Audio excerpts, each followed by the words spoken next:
10 विशेषज्ञों ने यकीन दिलाया कि बच्चा बहरा था।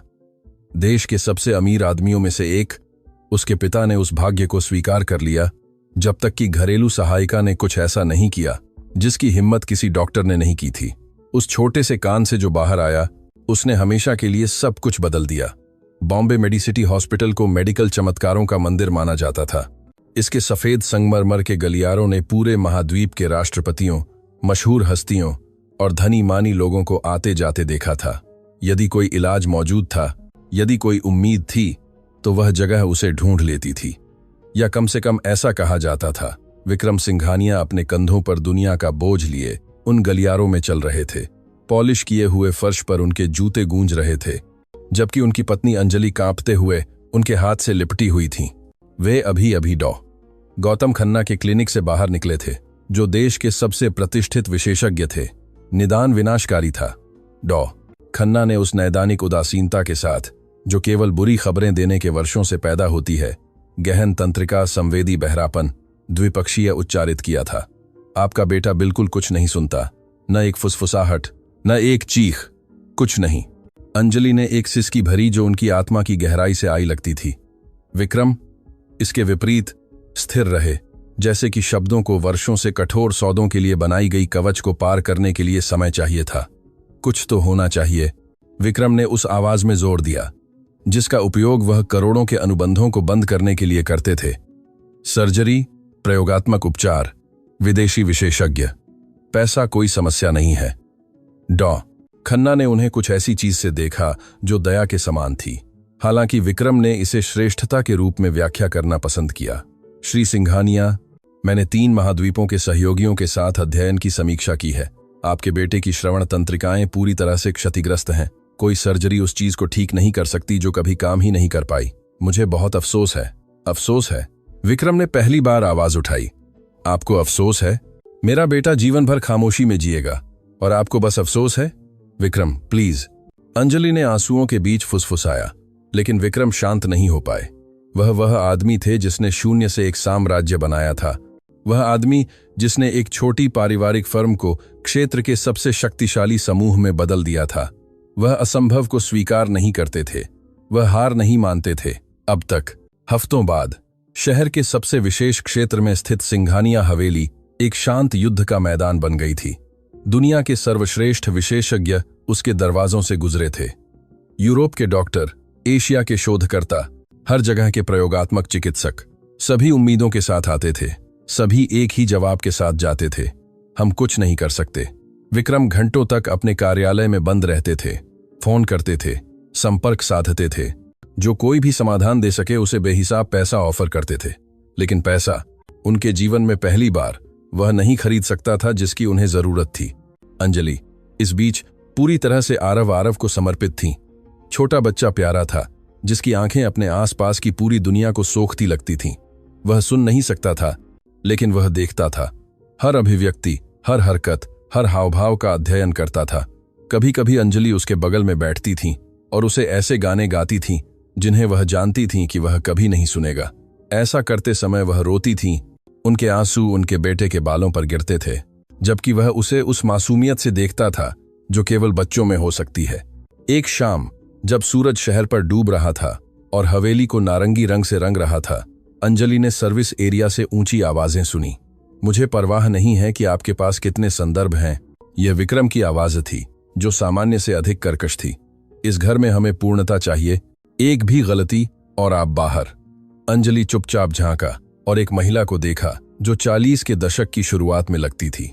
उनमें कुछ ऐसा था जिसने तुरंत अंजलि का ध्यान आकर्षित किया। यह उनकी उपस्थिति नहीं थी, यह उनकी मुद्रा थी।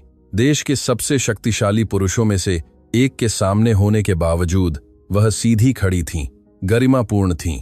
उनकी आंखों में डर का एक अंश भी नहीं था। मैं पूरी तरह से समझती हूं साहब, महिला ने शांत आवाज में जवाब दिया। मैं आपको विश्वास दिलाती हूं कि आपको मेरे काम से कोई शिकायत नहीं होगी। मुझे उम्मीद है। विक्रम ने व्यावहारिक रूप से शब्दों को थूका, इससे पहले कि दूर चले जाते। अंजलि ने अपने पति के गलियारे में गायब होने का इंतजार किया, इससे पहले कि महिला के पास जाती। मेरे पति को माफ कर देना, उन्होंने धीरे से कहा। हम एक मुश्किल दौर से गुजर रहे हैं। महिला, जिसने अपना परिचय आशा देवी के रूप में दिया था, ने समझदारी से सिर हिलाया। आपको माफी मांगने की जरूरत नहीं है मेम साहब। मैं समझती हूं कि हर परिवार की अपनी लड़ाई होती है। जिस तरह से उन्होंने यह कहा, उसने अंजलि को तुरंत जुड़ाव महसूस कराया। यह न तो दया थी और न ही जिज्ञासा, यह वास्तविक समझ थी। जैसे कि उस महिला को ठीक ठीक पता था कि अपने से बड़ी किसी चीज के खिलाफ लड़ना कैसा होता है। क्या आपको बच्चों के साथ अनुभव है? अंजलि ने पूछा। हाँ मेम साहब, मैंने अपने बच्चों को पाला और कई घरों में काम किया जहां छोटे बच्चे थे। मुझे बच्चे पसंद हैं। उनके पास दुनिया को देखने का एक तरीका होता है जिसे वयस्क वर्षों के साथ खो देते हैं। अंजलि हफ्तों में पहली बार मुस्कुराई। हमारा एक बेटा है, उसका नाम आरव है। वह खास है। सभी बच्चे खास होते हैं मेम साहब। वह सुन नहीं सकता है। अंजलि को लगा कि शब्द उनके गले में अटक गए हैं। वह बहरा पैदा हुआ था। डॉक्टर कहते हैं कि वह कभी नहीं सुन पाएगा। आशा एक पल के लिए चुप रही और अंजलि ने उनके चेहरे पर वही दया की अभिव्यक्ति देखने की उम्मीद की जो उन्होंने पहले कई चेहरों पर देखी थी, लेकिन इसके बजाय उन्होंने कुछ अलग देखा, कुछ ऐसा जिसे वह उस पल पहचान नहीं पाई। कभी कभी डॉक्टर वह सब कुछ नहीं देखते जो देखने लायक होता है, आशा ने आखिरकार कहा। कभी कभी खामोशी ऐसे राज रखती है जिन्हें केवल चौकस आंखें ही खोज सकती हैं। अंजलि उन शब्दों को पूरी तरह से नहीं समझ पाई, लेकिन उन्होंने उन्हें अपने दिल में इस तरह रखा जैसे कोई बीज रखता है, यह जाने बिना कि उससे कौन सा पौधा उगेगा। अगले दिनों में आशा ने आश्चर्यजनक सहजता के साथ घर की दिनचर्या में खुद को ढाल लिया। वह साफ सफाई करती थी, खाना बनाती थी, हर चीज को ऐसी शांत दक्षता के साथ व्यवस्थित करती थी कि अति मांग वाले विक्रम को भी अनिच्छा से स्वीकार करना पड़ा। लेकिन सबसे ज्यादा ध्यान खींचने वाला उनका आरव के साथ संबंध बनाने का तरीका था, जबकि अन्य कर्मचारी बच्चे से दूर रहते थे क्योंकि वे नहीं जानते थे कि उससे कैसे संवाद करें। आशा बिना डरे पास जाती थी। वह घंटों तक उसके बगल में बैठती थी, उसकी आंखों में देखती थी, सरल हावभाव का उपयोग करती थी, उसके साथ ऐसे तरीकों से खेलती थीं जिनमें शब्दों की जरूरत नहीं थी। और आरव पहली बार जब से अंजलि को याद था, बार बार मुस्कुराने लगा। एक रात अंजलि एक अजीब से एहसास के साथ जागी। वह इसे समझा नहीं सकती थी, लेकिन किसी चीज ने उन्हें उठने और अपने बेटे के कमरे की ओर चलने के लिए प्रेरित किया। जो उन्होंने दरवाजे की दहलीज पर पाया, उसने उन्हें पंगु बना दिया। आशा आरव के बिस्तर के बगल में खड़ी थीं, अत्यधिक एकाग्रता की अभिव्यक्ति के साथ उस पर झुकी हुई थीं। उनके हाथ में कुछ छोटा सा था, एक वस्तु जिसे अंजलि अंधेरे में पहचान नहीं पाई। तुम क्या कर रही हो? अंजलि की आवाज उनके इरादे से ज्यादा बदली हुई निकली। आशा बिना किसी घबराहट, बिना किसी अपराध बोध के मुड़ी। मेम साहब, मुझे आपको कुछ दिखाना है, कुछ जरूरी। मेरे बच्चे से दूर रहो। अंजलि बेकाबू धड़कते दिल के साथ आगे बढ़ी। प्लीज मेरी बात सुनिए। आशा ने शांति के हाव भाव में हाथ ऊपर उठाए। मैंने कई घरों में काम किया है, मैंने कई बच्चों को देखा है, और आपके बेटे में कुछ ऐसा है जो ठीक नहीं है, उस तरह से नहीं जैसा डॉक्टर सोचते हैं। तुम किस बारे में बात कर रही हो? आपका बेटा कुछ आवाजों पर प्रतिक्रिया करता है, हमेशा नहीं, स्पष्ट रूप से नहीं, लेकिन वह करता है। मैंने उसे दिनों तक देखा है। जब मैं जोर से दरवाजा बंद करती हूं तो उसकी आंखें हिलती हैं। जब मैं रसोई में कुछ गिराती हूं तो वह थोड़ा सा सिर घुमाता है। एक पूरी तरह से बहरा बच्चा ऐसा नहीं करेगा। अंजलि को लगा कि उनके पैरों के नीचे की जमीन हिल रही है। यह असंभव है। दुनिया के सर्वश्रेष्ठ विशेषज्ञों ने उसकी जांच की। हमारे पास अध्ययन है, निदान है। अध्ययन वही दिखा सकते हैं जो वे ढूंढना चाहते हैं। आशा धीरे से पास आई। लेकिन मेरे पास अध्ययन नहीं है, मेरे पास केवल आंखें हैं। और मेरी आंखें मुझे बताती हैं कि यह बच्चा उस पूर्ण खामोशी में नहीं रहता है जैसा सभी मानते हैं। पास आते कदमों की आवाज ने उन्हें बाधित किया। विक्रम नींद और गुस्से से बिगड़े चेहरे के साथ दरवाजे पर दिखाई दिए। यहां क्या हो रहा है? उनकी आवाज कमरे में गूंज उठी। साहब, आपको मेरी बात सुननी होगी, आशा ने शुरू किया। तुम्हारी बात सुननी होगी? मैं तुम्हें रात के बीच में अपने बेटे के कमरे में पाता हूं और तुम चाहती हो कि मैं तुम्हारी बात सुनूं। विक्रम धमकाते हुए आगे बढ़े। तुम नौकरी से निकाल दी गई हो। मैं चाहता हूं कि तुम अभी मेरे घर से बाहर निकलो। विक्रम, रुको, अंजलि ने हस्तक्षेप किया। वह कहती है कि आरव कुछ सुन सकता है, कि उसने प्रतिक्रियाएं देखी हैं। बस, बहुत हो गया। विक्रम ने दरवाजे के फ्रेम पर मारा। हम 10 प्रमाणित विशेषज्ञों ने जो कहा, उस पर एक घरेलू सहायिका पर विश्वास करने जा रहे हैं। यह एक मजाक है। आशा पीछे नहीं हटी। उन परिस्थितियों में अलौकिक लगने वाली शांति के साथ उन्होंने सीधे विक्रम की आंखों में देखा। श्री सिंघानिया, आपको मुझे निकालने का पूरा अधिकार है। यह आपका घर है, यह आपका बेटा है, यह आपका फैसला है। लेकिन इससे पहले कि आप ऐसा करें, मुझे आपसे एक सवाल पूछने दीजिए। क्या आप डॉक्टरों ने जो कहा उस पर इतना यकीन करते हैं कि आप उसे जांचने को भी तैयार नहीं हैं? जो खामोशी छाई वह इतनी सघन थी कि अंजलि को लगा कि वह उसे चाकू से काट सकती हैं। विक्रम तेजी से सांस ले रहे थे। उनकी मुट्ठियां भींची हुई थीं। उनका जबड़ा तनाव में था। अंजलि उस अभिव्यक्ति को जानती थी। यह एक ऐसे आदमी की अभिव्यक्ति थी जो नियंत्रण रखने का आदी था और किसी ऐसी चीज का सामना कर रहा था जिसे वह नियंत्रित नहीं कर सकता था। आरव, जो हंगामे से जाग गया था, अपनी उन बड़ी बड़ी आंखों से दृश्य को देख रहा था जो सब कुछ सोखती लगती थीं। वह शब्द नहीं सुन सकता था, लेकिन वह तनाव महसूस कर सकता था। बिना एक भी आवाज किए उसके गालों पर आंसू बहने लगे। और फिर आशा ने कुछ ऐसा किया जिसकी किसी को उम्मीद नहीं थी। वह बच्चे के बिस्तर के बगल में घुटनों के बल बैठ गईं और अनंत कोमलता के साथ अपना हाथ आरव के कान के पास ले गईं।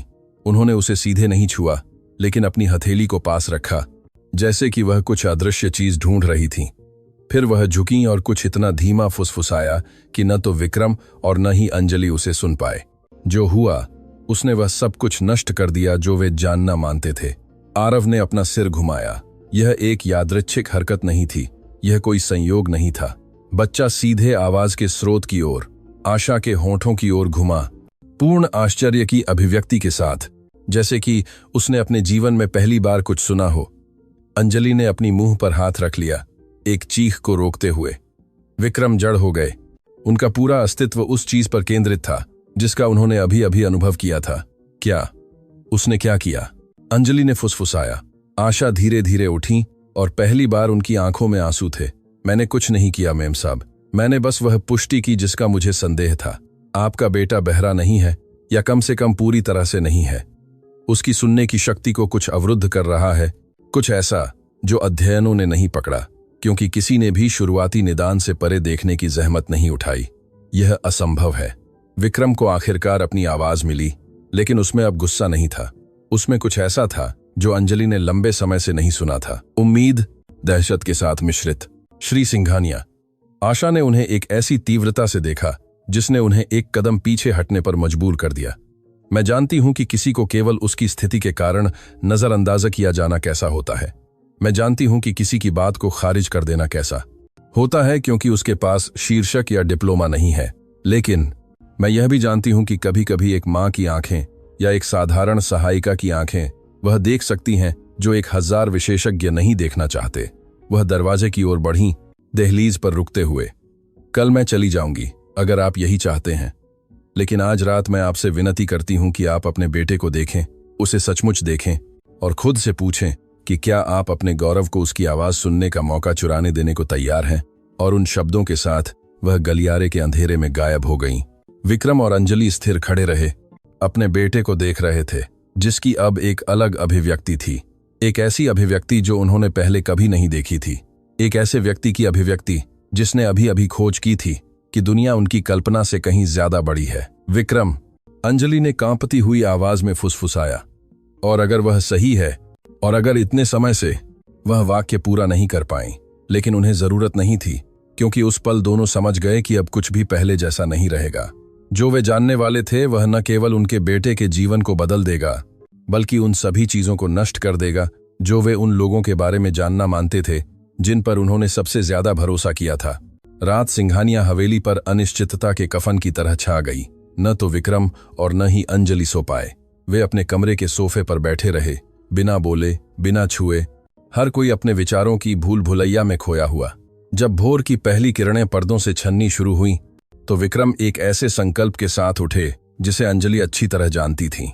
यह वही अभिव्यक्ति थी जो उनके चेहरे पर तब होती थी जब वह असंभव सौदों को बंद करते थे। मैं उससे बात करूंगा, उन्होंने अपनी पत्नी की ओर देखे बिना कहा। विक्रम, कल रात तुम उसे नौकरी से निकालना चाहते थे। कल रात मैं अंधा था, उन्होंने कर्कश आवाज में जवाब दिया। लेकिन मैंने वह देखा जो मैंने देखा। मेरे बेटे ने प्रतिक्रिया दी। मैं इसे इसलिए नजरअंदाज नहीं करूंगा क्योंकि यह एक डिप्लोमा वाले डॉक्टर के बजाय एक सहायिका से आया है। अंजलि को लगा कि उनके सीने में कुछ ढीला हो गया है। लंबे समय में पहली बार वह उस आदमी को देख रही थीं जिससे उन्हें प्यार हुआ था, न कि उस ठंडे व्यवसायी को जिसे सफलता ने पैदा किया था। आशा रसोई में थी जब विक्रम ने उन्हें पाया। वह नाश्ता बना रही थीं, जैसे कि पिछली रात अस्तित्व में ही नहीं थी, जैसे कि उन्होंने अपने ही घर में देश के सबसे शक्तिशाली पुरुषों में से एक को चुनौती नहीं दी थी। मुझे ठीक ठीक समझाओ कि तुमने क्या देखा। विक्रम एक स्टूल पर बैठ गए, कुछ ऐसा जो उन्होंने अपनी रसोई में कभी नहीं किया था। कोई लाग लपेट नहीं, कोई रूपक नहीं, तथ्य। आशा ने वह काम रोक दिया जो वह कर रही थी और उनकी ओर मुड़ी।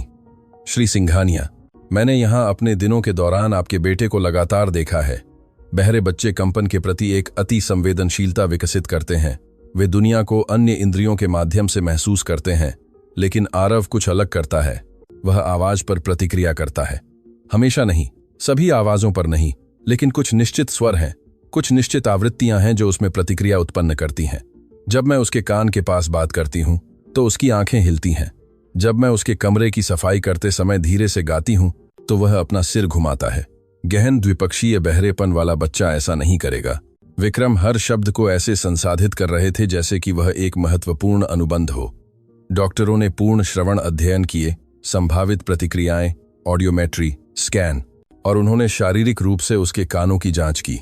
मेरा मतलब है एक गहरी जांच, न कि केवल सतही नजर। सवाल ने विक्रम को एक अप्रत्याशित बल के साथ मारा। उन्होंने याद करने की कोशिश की। वह सभी परामर्शों में मौजूद थे। उन्होंने दर्जनों अध्ययन देखे थे। उन्होंने श्रवण तंत्रिकाओं और सिलियरी कोशिकाओं के बारे में अंतहीन स्पष्टीकरण सुने थे, लेकिन अपने बेटे के कानों की गहरी शारीरिक जांच उन्हें एक भी याद नहीं थी। विशेषज्ञों ने तंत्रिका संबंधी निदान पर ध्यान केंद्रित किया। उन्होंने आशा के लिए कम और खुद के लिए ज्यादा बुदबुदाया। सभी ने मान लिया कि समस्या मस्तिष्क या नसों में थी और किसी ने सबसे स्पष्ट चीज को नहीं देखा। आशा ने वाक्य पूरा किया। कभी कभी साहब, हम इतनी दूर तक देखते हैं कि हम अपनी आंखों के सामने क्या है यह देखना भूल जाते हैं। विक्रम अचानक खड़े हो गए। मैं चाहता हूं कि तुम मेरे साथ चलो। तुम, मैं, अंजलि और आरव, हम एक और डॉक्टर से मिलने जा रहे हैं जिसका पिछले डॉक्टरों से कोई लेना देना न हो। और अगर मैं गलत हूं? आशा ने धीरे से पूछा। और अगर यह सब एक झूठी उम्मीद है तो मैं अपने समय के कुछ घंटे बर्बाद कर चुका हूं। लेकिन अगर तुम सही हो। विक्रम वाक्य पूरा नहीं कर पाए। उम्मीद इतनी नाजुक थी कि उसे शब्दों में बयान नहीं किया जा सकता था।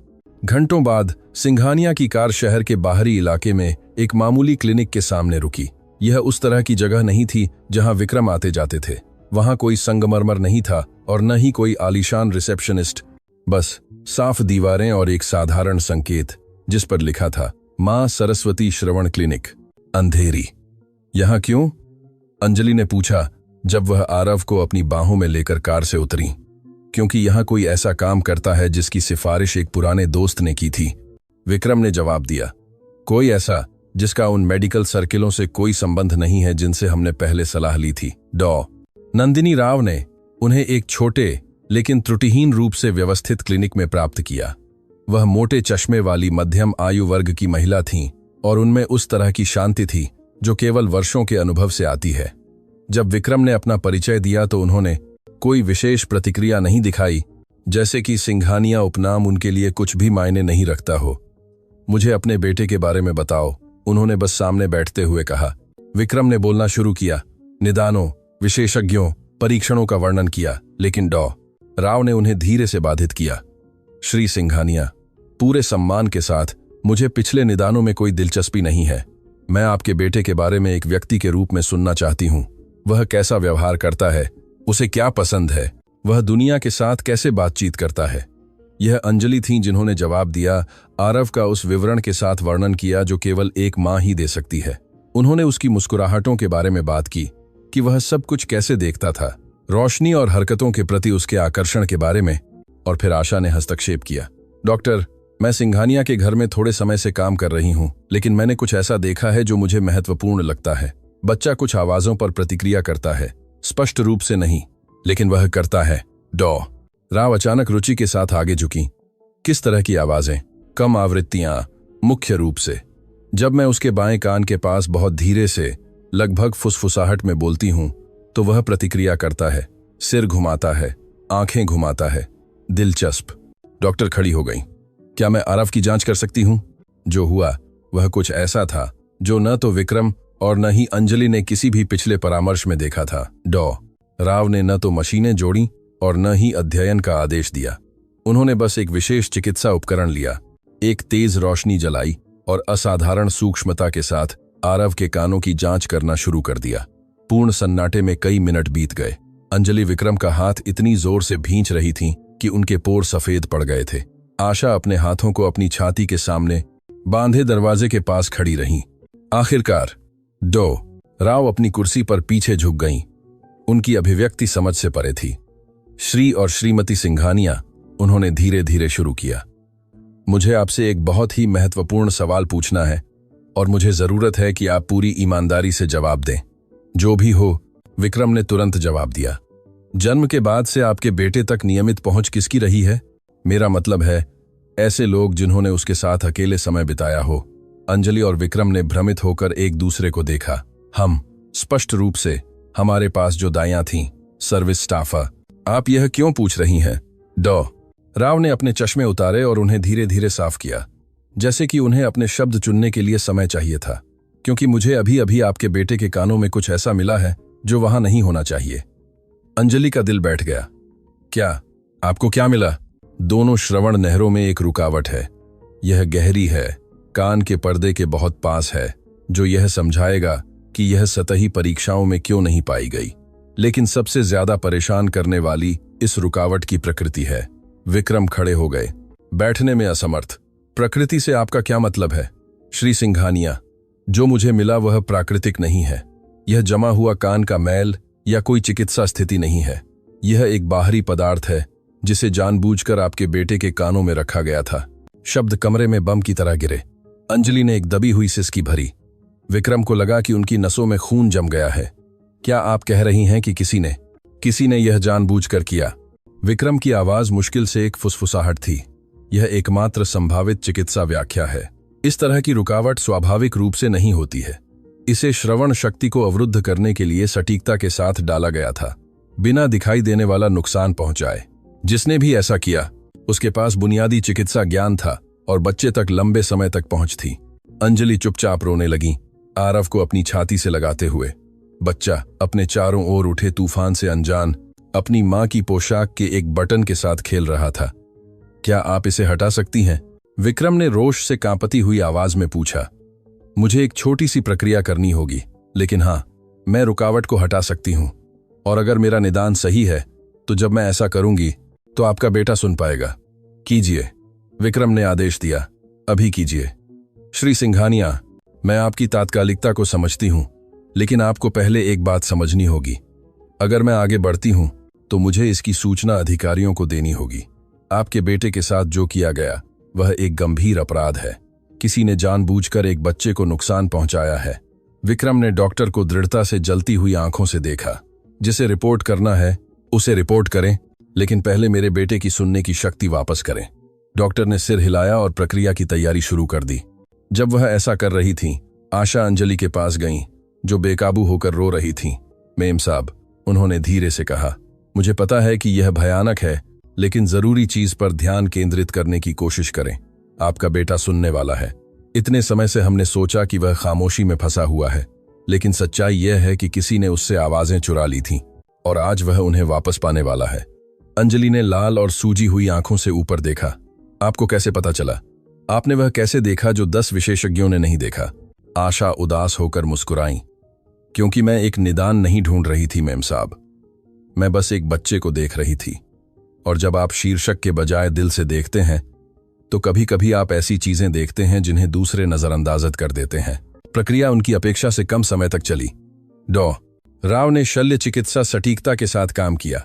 आरव के कानों को अवरुद्ध करने वाले पदार्थ को सावधानी पूर्वक निकाला। जब वह समाप्त हुई तो उन्होंने दोनों नमूनों को बांझ कंटेनरों में रखा। यह सबूत के रूप में काम करेगा, उन्होंने समझाया। अब सच्चाई का क्षण आता है। अंजलि आरव को अपनी गोद में लिए हुए थीं। विक्रम अपनी पत्नी के कंधे पर हाथ रखे उनके बगल में खड़े थे। आशा चुपचाप अपनी आंखों में आंसू लिए कुछ कदम पीछे खड़ी रहीं। डॉ राव ने अपनी डेस्क से एक छोटी घंटी ली। यह एक नरम लेकिन स्पष्ट आवाज है। अगर बच्चा सुन सकता है तो वह प्रतिक्रिया करेगा। उन्होंने घंटी उठाई और उसे धीरे से बजाया। झंझनाहट कमरे में भर गई और आरव ने अपना सिर घुमाया। यह एक संदिग्ध या क्रमिक हरकत नहीं थी, यह एक पूर्ण निश्चित घुमाव था। उसकी आंखें उस अद्भुत आवाज के स्रोत को निराशा से ढूंढ रही थीं, जिसने अभी अभी उसकी दुनिया पर हमला किया था। अंजलि ने एक चीख निकाली जो रोने और हंसने का मिश्रण थी। वह सुनता है, मेरा बच्चा, वह सुनता है। विक्रम घुटनों के बल उनके बगल में गिर गए। उनके चेहरे पर आंसू आजादी से बह रहे थे। वह, जो अपने पिता के अंतिम संस्कार में भी नहीं रोए थे, एक बच्चे की तरह सिसक रहे थे, अपने बेटे को आवाजों की दुनिया की खोज करते हुए देख रहे थे। आरव, उन्होंने फुसफुसाया, आरव, क्या तुम मुझे सुन सकते हो? बच्चे ने फिर से सिर घुमाया, इस बार अपने पिता की ओर। उसकी आंखें एक अभिव्यक्ति के साथ चौड़ी हो गईं जिसने भ्रम, आश्चर्य और कुछ ऐसा मिलाया जो पहचान जैसा लग रहा था, जैसे कि वह हमेशा से जानता था कि खामोशी से परे कुछ और था। आवाजा नाड़ी अधूरी निकली, लेकिन विक्रम को पूरी तरह से नष्ट करने के लिए काफी थी। हाँ बेटा, वह रोते हुए उसे गले लगाते हुए बोले, मैं पापा हूं, मैं तुम्हारा पापा हूं। दृश्य बहुत अंतरंग, बहुत पवित्र था कि बाधित किया जा सके। राव समझदारी से दूर हट गईं, उन्हें जगह दी। आशा दरवाजे के पास चुपचाप रो रही थीं। उनका दिल एक ऐसी खुशी से ओवरफ्लोइंग था जो उन्होंने सालों से महसूस नहीं की थी। लेकिन उस खुशी के बीच में एक काला सवाल उठने लगा था। आरव के साथ यह किसने किया था? कौन एक निर्दोष बच्चे को खामोशी की निंदा करने में सक्षम था? विक्रम पहले थे जो वास्तविकता में लौटे। वह धीरे धीरे उठे, अपना चेहरा साफ किया और डॉक्टर को एक ऐसी अभिव्यक्ति से देखा जिसने तूफान का वादा किया था। आपने कहा कि जिसने भी यह किया उसके पास चिकित्सा ज्ञान था और मेरे बेटे तक लंबे समय तक पहुंच थी। यह सही है। यह रुकावट कितने समय से है? डॉक्टर ने उन नमूनों की जांच की जो उन्होंने निकाले थे। पदार्थ की स्थिति और आसपास के ऊतक की प्रतिक्रिया से मैं कहूंगी कि इसे तब रखा गया था जब बच्चा बहुत छोटा था, शायद उसके जीवन के पहले कुछ महीनों के दौरान। जीवन के पहले कुछ महीने। विक्रम को लगा कि उनके पेट में एक खाई खुल गई है। उन पहले कुछ महीनों के दौरान केवल कुछ ही लोगों की आरव तक पहुंच थी और उनमें एक ऐसी थी जिसके पास चिकित्सा ज्ञान था। दाइया, अंजलि ने फुसफुसाया, उसी निष्कर्ष पर पहुंचते हुए। निशा हमारे साथ काम करने से पहले एक नर्स थी। हमने उसे बहुत पहले निकाल दिया था। विक्रम को याद आया। वह बहारेपन के पहले निदान आने के ठीक बाद चली गई। सुविधाजनक, आशा ने धीरे से कहा। वह तब चली गई जब उसका काम हो गया। विक्रम ने कांपते हाथों से अपना फोन निकाला। मैं पुलिस को बुलाने जा रहा हूं, मैं उसे ढूंढूंगा, और जब आप ऐसा करते हैं, श्री सिंघानिया। राव ने उन्हें बाधित किया। इससे पहले कि आप कुछ भी करें, एक और बात है जिस पर आपको विचार करना चाहिए। अगर इस व्यक्ति ने यह किया तो उसने अकेले काम नहीं किया। एक बच्चे की सुनने की शक्ति को अवरुद्ध करने के लिए अवसर और समय की आवश्यकता होती है, लेकिन इससे भी महत्वपूर्ण बात, इसके लिए एक मकसद की आवश्यकता होती है। एक निर्दोष बच्चे के साथ ऐसा करने का किसी का क्या मकसद हो सकता है? अंजलि ने आंसुओं के बीच पूछा। सवाल हवा में लटक गया, एक सजा की तरह भारी। और उस पल आशा को कुछ याद आया, कुछ जो उन्होंने दिनों पहले विक्रम के कार्यालय की सफाई करते समय सुना था। एक टेलीफोन बातचीत जिसे उन्हें नहीं सुनना चाहिए था। वसीयत, विरासत की शर्तों और उन खंडों के बारे में एक बातचीत जो विकलांगता वाले वारिसों को बाहर करते थे। जब टुकड़े एक भयानक पहेली में फिट होने लगे तो उनके चेहरे का रंग उड़ गया। श्री सिंघानिया, उन्होंने ऐसी आवाज में कहा जिसे वह मुश्किल से नियंत्रित कर सकती थी। अगर आपका बेटा ऐसा नहीं कर सकता है तो आपकी संपत्ति का वारिस कौन है? विक्रम ने भ्रमित होकर उन्हें देखा। इसका इससे क्या लेना देना है? प्लीज मुझे जवाब दें। विक्रम ने अंजलि के साथ एक नजर का आदान प्रदान किया इससे पहले कि जवाब देते। मेरा भाई रोहन, अगर मैं मर जाता हूं और आरव किसी कारण से विरासत में नहीं मिल सकता है तो सब कुछ उसे चला जाता है। जो खामोशी छाई वह किसी भी चीख से ज्यादा भयानक थी, क्योंकि मौजूद सभी लोगों की आंखों में वही भयानक संदेह बनने लगा था। संदेह कि दुश्मन कोई अजनबी नहीं था, दुश्मन परिवार था। हवेली लौटने का रास्ता विक्रम ने अपने जीवन में अनुभव किया सबसे लंबा था। वह खामोशी में ड्राइव कर रहे थे, जबकि अंजलि पीछे की सीट पर आरव को पकड़े हुए थीं। पहली बार उसे धीरे से गा रही थीं, यह जानते हुए कि वह उन्हें सुन सकता है। और बच्चा मुस्कुरा रहा था। यह आरव की सामान्य मुस्कान नहीं थी, वह प्यारी लेकिन दूर की अभिव्यक्ति जो उसके पास हमेशा थी। यह अलग थी। उसकी आंखें हर उस नोट के साथ चमक रही थीं जिसे उसकी मां गा रही थीं। उसका छोटा शरीर एक ऐसी धुन की लय पर झूल रहा था जिसे वह आखिरकार महसूस कर सकता था। आशा को पायलट की सीट से दृश्य को देख रही थी। उनके गालों पर चुपचाप आंसू बह रहे थे। जिस तरह से वह बच्चे को देख रही थी उसमें कुछ ऐसा था जो पल की खुशी से परे था। उसमें पहचान थी, उसमें वर्तमान राहत के साथ मिला हुआ पुराना दर्द था। आशा, विक्रम की आवाज ने खामोशी तोड़ी। मुझे आपसे एक सवाल पूछना है और मुझे जरूरत है कि आप मेरे साथ पूरी तरह से ईमानदार हों। मैं हमेशा रही हूं साहब। आपने इतनी जिद क्यों की? आप बस कुछ ही दिन पहले मेरे घर आईं। आप जो देख रही थीं उसे नजरअंदाजा कर सकती थीं, बिना किसी जटिलता के अपनी नौकरी बनाए रख सकती थीं। लेकिन आपने एक ऐसे बच्चे के लिए सब कुछ जोखिम में डाल दिया जिसे आप मुश्किल से जानती थीं। क्यों? आशा ने तुरंत जवाब नहीं दिया। उनकी निगाह खिड़की से तेजी से गुजरते परिदृश्य में खो गई, जैसे कि वह क्षितिज में कहीं सही शब्दों की तलाश कर रही थीं। क्योंकि मैं जानती हूं कि नजरअंदाजा किया जाना कैसा होता है, उन्होंने आखिरकार कहा। मैं जानती हूं कि बिना किसी के सुने चिल्लाना कैसा होता है। तुम्हारा क्या मतलब है? आशा की सांस भारी हो गई। मेरी एक बेटी थी, श्री सिंघानिया। उसका नाम लता एटदा था। वह मेरी जिंदगी की रोशनी थी। भूतकाल का उपयोग वाहन में किसी से छिपा नहीं रहा। अंजलि ने गाना बंद कर दिया। उनका ध्यान पूरी तरह से आशा पर केंद्रित था। लता पूरी तरह से स्वस्थ पैदा हुई थी। आशा ने आवाज में जारी रखा जो कांप रही थी लेकिन टूटी नहीं। लेकिन जब वह कुछ महीनों की थी तो उसे समस्याएं होने लगीं। जब मैं उसे बुलाती थी तो वह जवाब नहीं देती थी। वह आवाजों पर प्रतिक्रिया नहीं करती थी। सरकारी अस्पताल के डॉक्टरों ने जहां मैं उसे ले गई कहा कि वह गहन बहारी है। उन्होंने मुझसे कहा कि कुछ नहीं किया जा सकता है। विक्रम को उनकी रीढ़ में सिहरन महसूस हुई। कहानी भयानक रूप से परिचित लग रही थी। मैं जवान थी, गरीब थी, अशिक्षित थी। मेरे पास दूसरी राय लेने या डॉक्टरों से सवाल करने के लिए पैसे नहीं थे। मैंने निदान स्वीकार कर लिया क्योंकि मेरे पास कोई और विकल्प नहीं था। सालों तक मैंने अपनी बेटी को खामोशी में पाला। मैंने उसे संकेतों से संवाद करना सिखाया, होंठ पढ़ना सिखाया, एक ऐसी दुनिया में जीवित रहना सिखाया जो उसके लिए डिजाइन नहीं की गई थी। अब आंसू आशा के चेहरे पर आजादी से बह रहे थे, लेकिन उनकी आवाज दृढ़ रही। जब लता कुछ साल की हो गई तो वह गंभीर रूप से बीमार पड़ गई। एक संक्रमण जो जटिल हो गया। मैं उसे आपातकालीन कक्ष में ले गई और जिस डॉक्टर ने उसका इलाज किया, एक बुजुर्ग आदमी जो सेवानिवृत्त होने वाला था, उसने कुछ ऐसा किया जो किसी अन्य डॉक्टर ने पहले नहीं किया था।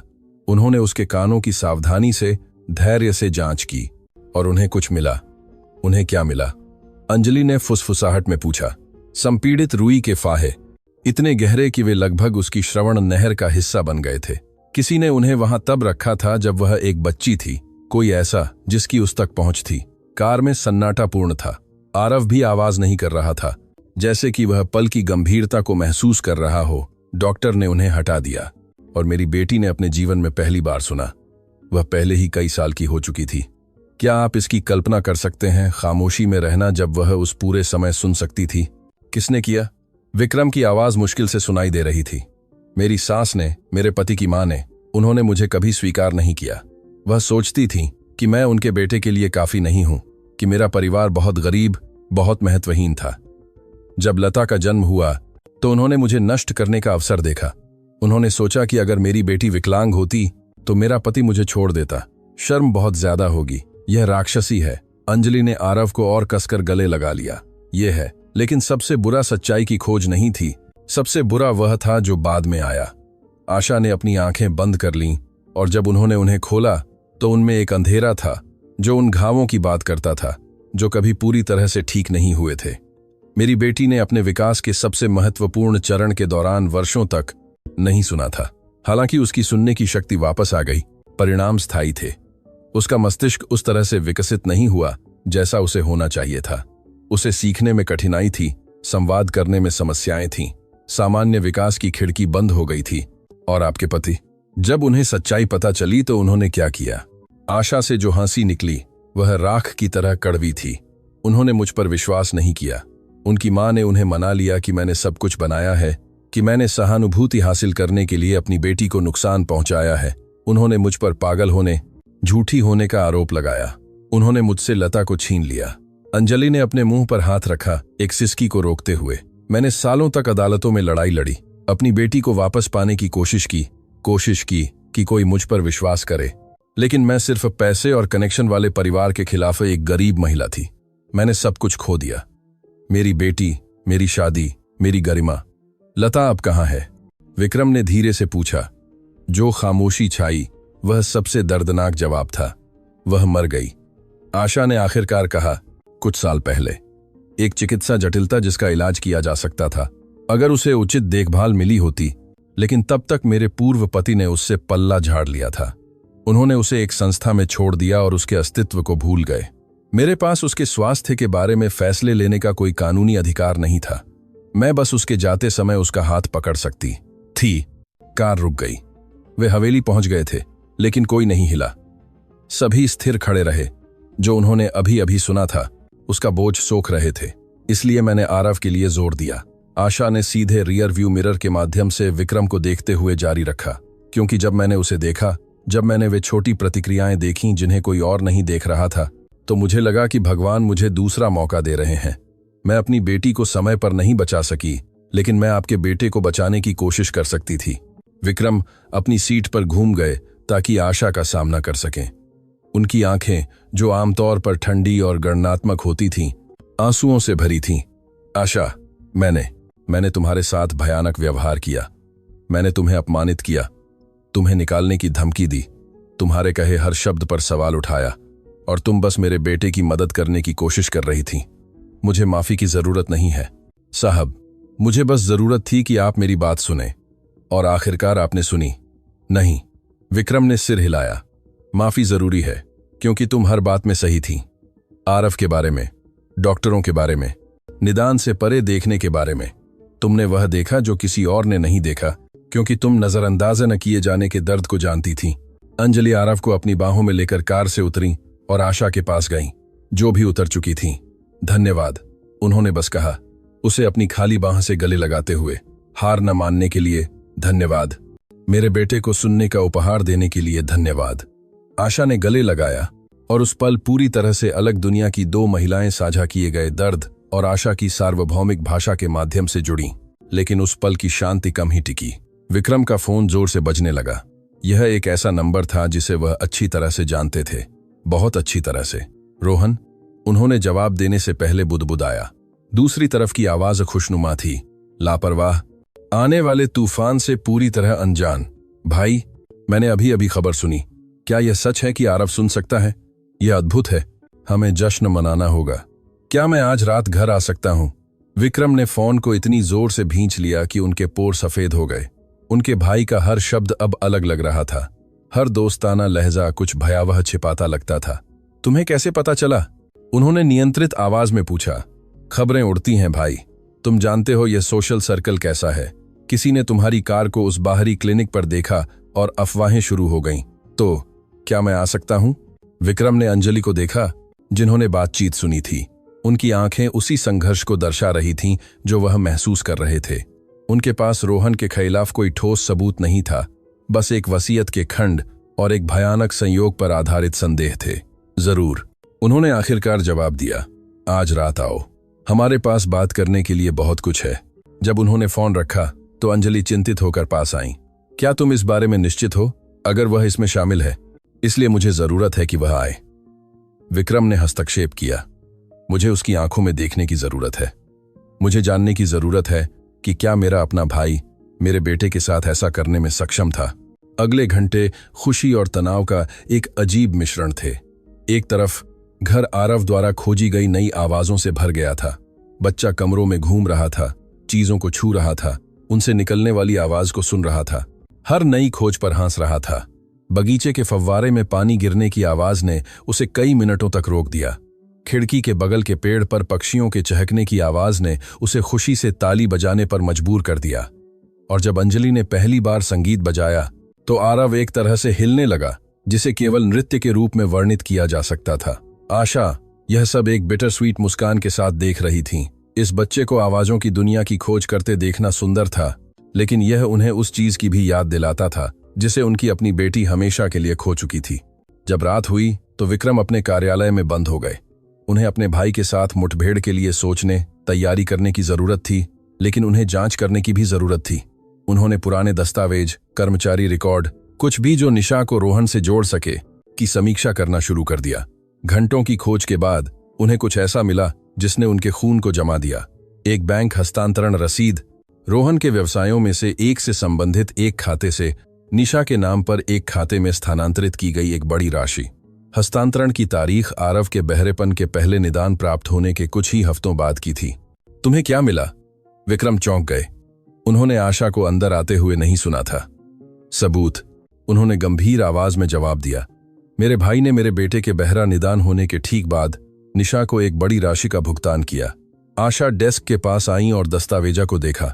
यह साबित नहीं करता कि उसने आरव के साथ जो किया उसका आदेश दिया। वह तर्क दे सकता है कि यह अन्य सेवाओं के लिए भुगतान था। मुझे पता है, लेकिन यह एक शुरुआत है और कुछ और भी है। विक्रम ने एक और फोल्डर खोला, इस बार अपने कंप्यूटर पर। यह उनके पिता, सिंघानिया साम्राज्य के संस्थापक, जो सालों पहले मर चुके थे, की वसीयत थी। मेरे पिता एक पारंपरिक आदमी थे। उनका मानना था कि व्यवसाय बड़े बेटे को जाना चाहिए या ऐसा न होने पर सबसे सक्षम वारिस को, लेकिन उनके कुछ चीजों के बारे में पुराने विचार भी थे। उन्होंने दस्तावेज में एक विशिष्ट खंड की ओर इशारा किया। यहां यह कहता है कि यदि मुख्य वारिस में कोई ऐसी स्थिति है जो उसे व्यवसाय को सक्षम रूप से प्रशासित करने से रोकती है, जिसमें महत्वपूर्ण शारीरिक या मानसिक विकलांगताएं शामिल हैं, तो विरासत स्वचालित रूप से उत्तराधिकार की अगली पंक्ति में चली जाती है और वह अगला आप है। आशा ने तर्क दिया। वह मैं था, लेकिन मेरे पिता आरव के पैदा होने से पहले मर गए थे। उनकी मूल वसीयत में अगर मैं सक्षम वारिसों के बिना मर जाता तो सब कुछ रोहन को चला जाता। इसलिए अगर आरव को उसके बहरेपन के कारण अक्षम घोषित कर दिया जाता तो रोहन मेरे साथ कुछ होने पर सब कुछ विरासत में पाने के लिए तैयार था। कार्यालय का दरवाजा जोर से खुला। रोहन सिंघानिया एक मुस्कान के साथ दहलीज पर खड़े थे, जो अब एक शिकारी के मुखौटे जैसा लग रहा था। वाह वाह, उन्होंने बिना बुलाए अंदर आते हुए कहा। लगता है मैंने वसीयत और विरासत के बारे में एक बहुत ही दिलचस्प बातचीत को बाधित कर दिया। क्या संयोग है, क्योंकि मैं भी उसी के बारे में बात करना चाहता था। विक्रम धीरे धीरे खड़े हो गए, अपने भाई और आशा के बीच खुद को रखते हुए। तुम यहां क्या कर रहे हो? तुमने कहा था कि तुम बाद में आओगे। मैंने अपना मन बदल दिया। तुम जानते हो मैं कैसा हूं, हमेशा अप्रत्याशित। उनकी आंखें एक परेशान करने वाली तीव्रता के साथ आशा पर टिकीं। मैं देखता हूं कि स्टार सहायिका अभी भी यहां है, वह महिला जिसने मेरे भतीजे की सुनने की शक्ति वापस करने का चमत्कार किया। क्या सुविधाजनक है? सुविधाजनक से तुम्हारा क्या मतलब है? विक्रम अपने भाई की ओर एक कदम बढ़े। बस यह कि यह अजीब है, तुम्हें नहीं लगता? एक अजनबी कहीं से आती है, कुछ ऐसा खोजती है जिसे 10 विशेषज्ञ नहीं देख पाए, और अचानक वह परिवार की नायिका बन जाती है। लगभग ऐसा लगता है जैसे यह योजनाबद्ध था। क्या तुम आशा पर किसी चीज का आरोप लगा रहे हो? रोहन ने झूठी मासूमियत के हाव भाव में हाथ ऊपर उठाए। मैं किसी पर आरोप नहीं लगा रहा हूं, मैं बस अवलोकन कर रहा हूं। लेकिन चूंकि हम आरोपों की बात कर रहे हैं, मैंने कुछ बहुत ही दिलचस्प अफवाहें सुनी हैं। अफवाहें कि किसी ने जानबूझकर आरव को नुकसान पहुंचाया और पुलिस जांच कर रही है। विक्रम को लगा कि उनका खून खौल रहा है। तुम्हें यह कैसे पता है? डॉ राव ने कहा था कि वह ज्यादा जानकारी होने तक जांच को गोपनीय रखेंगी। पहली बार रोहन की मुस्कान डगमगाई। उसने एक गलती की थी और दोनों जानते थे। यह एक छोटा शहर है भाई, खबरें तेजी से फैलती हैं, इतनी तेजी से नहीं जब तक कि कोई बहुत ध्यान न दे रहा हो। दोनों भाइयों ने एक दूसरे को देखा और उस शांत आदान प्रदान में दशकों की प्रतिद्वंद्विता, आक्रोश और कुछ ऐसा था जो अब खतरे से नफरत जैसा लग रहा था। सावधान रहो कि तुम क्या आरोप लगाते हो, विक्रम। रोहन की आवाज ने सौहार्द का हर निशान खो दिया। वे उन तरीकों से तुम्हारे खिलाफा हो सकते हैं जिनकी तुम कल्पना भी नहीं कर सकते। यह एक धमकी है। यह भाई से भाई को एक सलाह है। अपने बेटे के साथ अपने चमत्कारी रूप से ठीक होने की खुशी का आनंद लो, लेकिन याद रखो कि चमत्कारों के कभी कभी अप्रत्याशित परिणाम होते हैं। एक और शब्द कहे बिना रोहन मुड़ गए और कार्यालय से बाहर निकल गए। कुछ ही सेकंड बाद मुख्य दरवाजा जोर से बंद होने की आवाज आई। आशा कांपते हुए एक कुर्सी पर बैठ गईं। वह आदमी कुछ जानता है। जिस तरह से उसने मुझे देखा, मुझे पता है। विक्रम ने अपनी मुट्ठियां भींच लीं, लेकिन मैं उसे दोबारा मेरे परिवार को चोट पहुंचाने नहीं दूंगा। कल सुबह सबसे पहले मैं एक निजी जासूस से संपर्क करूंगा। मैं निशा को ढूंढूंगा और जब मैं ऐसा करूंगा तो मैं ठीक ठीक पता लगाऊंगा कि मेरे भाई ने इस सब में क्या भूमिका निभाई। विक्रम को जो नहीं पता था वह यह था कि निशा उनकी सोच से इतनी दूर नहीं थी। वास्तव में उसी सटीक क्षण में एक महिला अंधेरे में खड़ी एक कार से सिंघानिया हवेली को देख रही थी। उसके हाथ में एक फोन था और उसे अभी अभी रोहन से एक संदेश मिला था जिसमें 3 शब्द थे जिसने सब कुछ बदल दिया। उन्हें पता चल गया है। रात सिंघानिया हवेली पर बेचैनी के कफन की तरह छा गई। विक्रम सो नहीं पाए थे। हर बार जब वह अपनी आंखें बंद करते थे तो उन्हें अपने भाई का चेहरा दिखाई देता था। वह मुस्कान जो अब उन्हें एक देशद्रोही का आदर्श मुखौटा लगती थी। अंजलि उनके बगल में बेचैन होकर सो रही थी, सपनों में बुदबुदा रही थी, शायद उन सभी चीजों के बारे में दुःस्वप्नों में फंसी हुई थी जिनकी उन्होंने खोज की थी। केवल आरव ही शांति से आराम कर रहा था, अपने परिवार पर आने वाले तूफान से अनजान, शायद उन सभी नई आवाजों के सपने देख रहा था जिनकी उसने उस दिन खोज की थी। जब भोर की पहली किरणें पर्दों से छननी शुरू हुईं, तो विक्रम पहले से ही कपड़े पहने हुए और तैयार थे। उन्होंने अपना फोन लिया और एक नंबर डायल किया जिसे उन्होंने आपात स्थिति के लिए सहेज रखा था। जांच, मेंडोजा। मैं आपकी कैसे मदद कर सकता हूं? मुझे लाइसेंसधारी मेंडोजा से बात करनी है। उन्हें बताएं कि यह विक्रम सिंघानिया है। यह अत्यावश्यक है। कुछ ही मिनटों बाद वह देश के सबसे सम्मानित निजी जासूसों में से एक से बात कर रहे थे। उन्होंने उसे सब कुछ समझाया। उनके बेटे के कानों में रुकावट, निशा पर संदेह, रोहन के खाते से बैंक हस्तांतरण। मैं स्थिति को समझता हूं, श्री सिंघानिया, जासूस ने पेशेवर आवाज में जवाब दिया। मैं घंटों के भीतर निशा पारेडेस के ठिकाने के बारे में जानकारी प्राप्त कर सकता हूं, लेकिन आपको एक बात समझने की जरूरत है। अगर आपका भाई इसमें शामिल है तो यह आपके परिवार को नष्ट कर देगा। मेरा परिवार पहले ही नष्ट हो चुका है, विक्रम ने कड़वाहट से जवाब दिया। मुझे बस सच चाहिए। जासूस की खबर का इंतजार करते हुए विक्रम रसोई में गए। आशा पहले से ही वहां नाश्ता तैयार कर रही थीं, जैसे कि यह एक सामान्य दिन हो, लेकिन फल काटते समय उनके हाथ हल्के से कांप रहे थे। तुम भी सो नहीं पाई? विक्रम ने पूछा, उसी स्टूल पर बैठते हुए जिस पर वह एक दिन पहले बैठे थे। अतीत के भूत सोने नहीं देते साहब, और कल रात हमने कई भूतों को बुलाया। विक्रम ने एक पल के लिए उन्हें खामोशी से देखा। इस महिला ने सब कुछ खो दिया था, अपनी बेटी, अपनी शादी, अपनी गरिमा, फिर भी वह आगे बढ़ रही थी। वह दूसरों की मदद कर रही थी। वह मानती थी कि दुनिया बेहतर हो सकती है। आशा, जब यह सब खत्म हो जाएगा तो मैं चाहता हूं कि तुम जानो कि इस घर में तुम्हारा एक स्थायी स्थान है, एक सहायिका के रूप में नहीं, परिवार के रूप में। आशा ने काटना बंद कर दिया और नम आंखों से उन्हें देखा। साहब, मैं गंभीर हूं। तुमने मेरे बेटे की सुनने की शक्ति वापस की। तुमने हमें एक ऐसी सच्चाई से आंखें खोली जिसे कोई और नहीं देखना चाहता था। वह अनमोल है। इससे पहले कि आशा जवाब दे पाती, पास आती कार की आवाज ने उस पल को बाधित कर दिया। विक्रम तुरंत तनाव में आ गए, रोहन की एक और यात्रा के लिए खुद को तैयार करते हुए। लेकिन जब उन्होंने खिड़की से देखा तो उन्होंने वाहन को नहीं पहचाना। यह एक मामूली, थोड़ी पुरानी कार थी जो मुख्य द्वार के सामने रुकी। उससे एक महिला उतरी जिसे विक्रम ने शुरू में नहीं पहचाना, लेकिन जब आशा ने खिड़की से झांका तो उनका चेहरा पीला पड़ गया। यह वह है, उन्होंने फुसफुसाया। यह निशा है। विक्रम ने 2 बार नहीं सोचा। वह तेजी से घर से बाहर निकले। उनका दिल तेजी से धड़क रहा था। निशा ने उन्हें आते देखा और आत्मसमर्पण के संकेत में हाथ ऊपर उठाए। श्री सिंघानिया, रुकिए, मैं शांति से आई हूं। मुझे आपसे बात करनी है। बात करनी है? विक्रम उससे कुछ ही मीटर दूर रुक गए। अपने बेटे के साथ जो उसने किया था, उसके बाद सीधे उसका सामना करने के आग्रह से लड़ते हुए। मैं यहां सब कुछ बताने आई हूं, लेकिन मुझे आपसे पहले एक वादा चाहिए। तुम कुछ भी मांगने की स्थिति में नहीं हो। आप सही हैं। निशा ने धीरे धीरे हाथ नीचे किए। मेरा कोई अधिकार नहीं है, लेकिन मैं आपको जो बताने जा रही हूं वह सब कुछ बदल देगा। और जब आप इसे सुनेंगे तो आपको आगे आने वाली चीज का सामना करने के लिए गुस्से से ज्यादा की जरूरत होगी। उनके लहजे में कुछ ऐसा था जिसने विक्रम को संदेह में डाल दिया। यह भागने की कोशिश कर रहे अपराधी का रवैया नहीं था। यह किसी ऐसे व्यक्ति का रवैया था जिसने एक अपरिवर्तनीय निर्णय लिया था। बोलो, उन्होंने आखिरकार आदेश दिया। लेकिन यहीं, जहां मैं तुम्हें देख सकूं।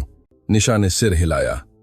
हां, मैंने आपके बेटे के कानों में वे रुकावटें डाली। वह मैं थी। पुष्टि, हालांकि अपेक्षित थी। विक्रम को पेट में एक मुक्के की तरह लगी। लेकिन मैंने यह पैसे के लिए नहीं किया। निशा ने तेजी से जारी रखा। कम से कम केवल इसलिए नहीं। तो क्यों? तुमने एक निर्दोष बच्चे के साथ ऐसा क्यों किया? निशा ने एक पल के लिए अपनी आंखें बंद कर लीं, जैसे कि वह कहने की ताकत जुटा रही थीं जो वह कहने वाली थीं। क्योंकि आपके भाई ने मुझे मजबूर किया। मजबूर किया? कैसे?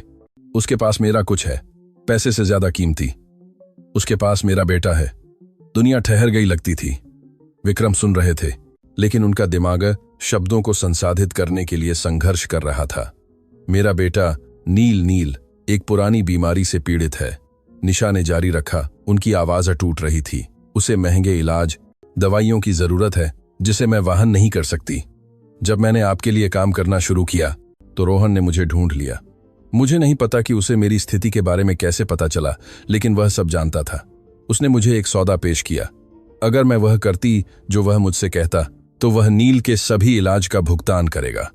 अगर मैंने मना कर दिया, उसे वाक्य पूरा करने की जरूरत नहीं थी। विक्रम अच्छी तरह से समझते थे कि उनका भाई कैसे काम करता था।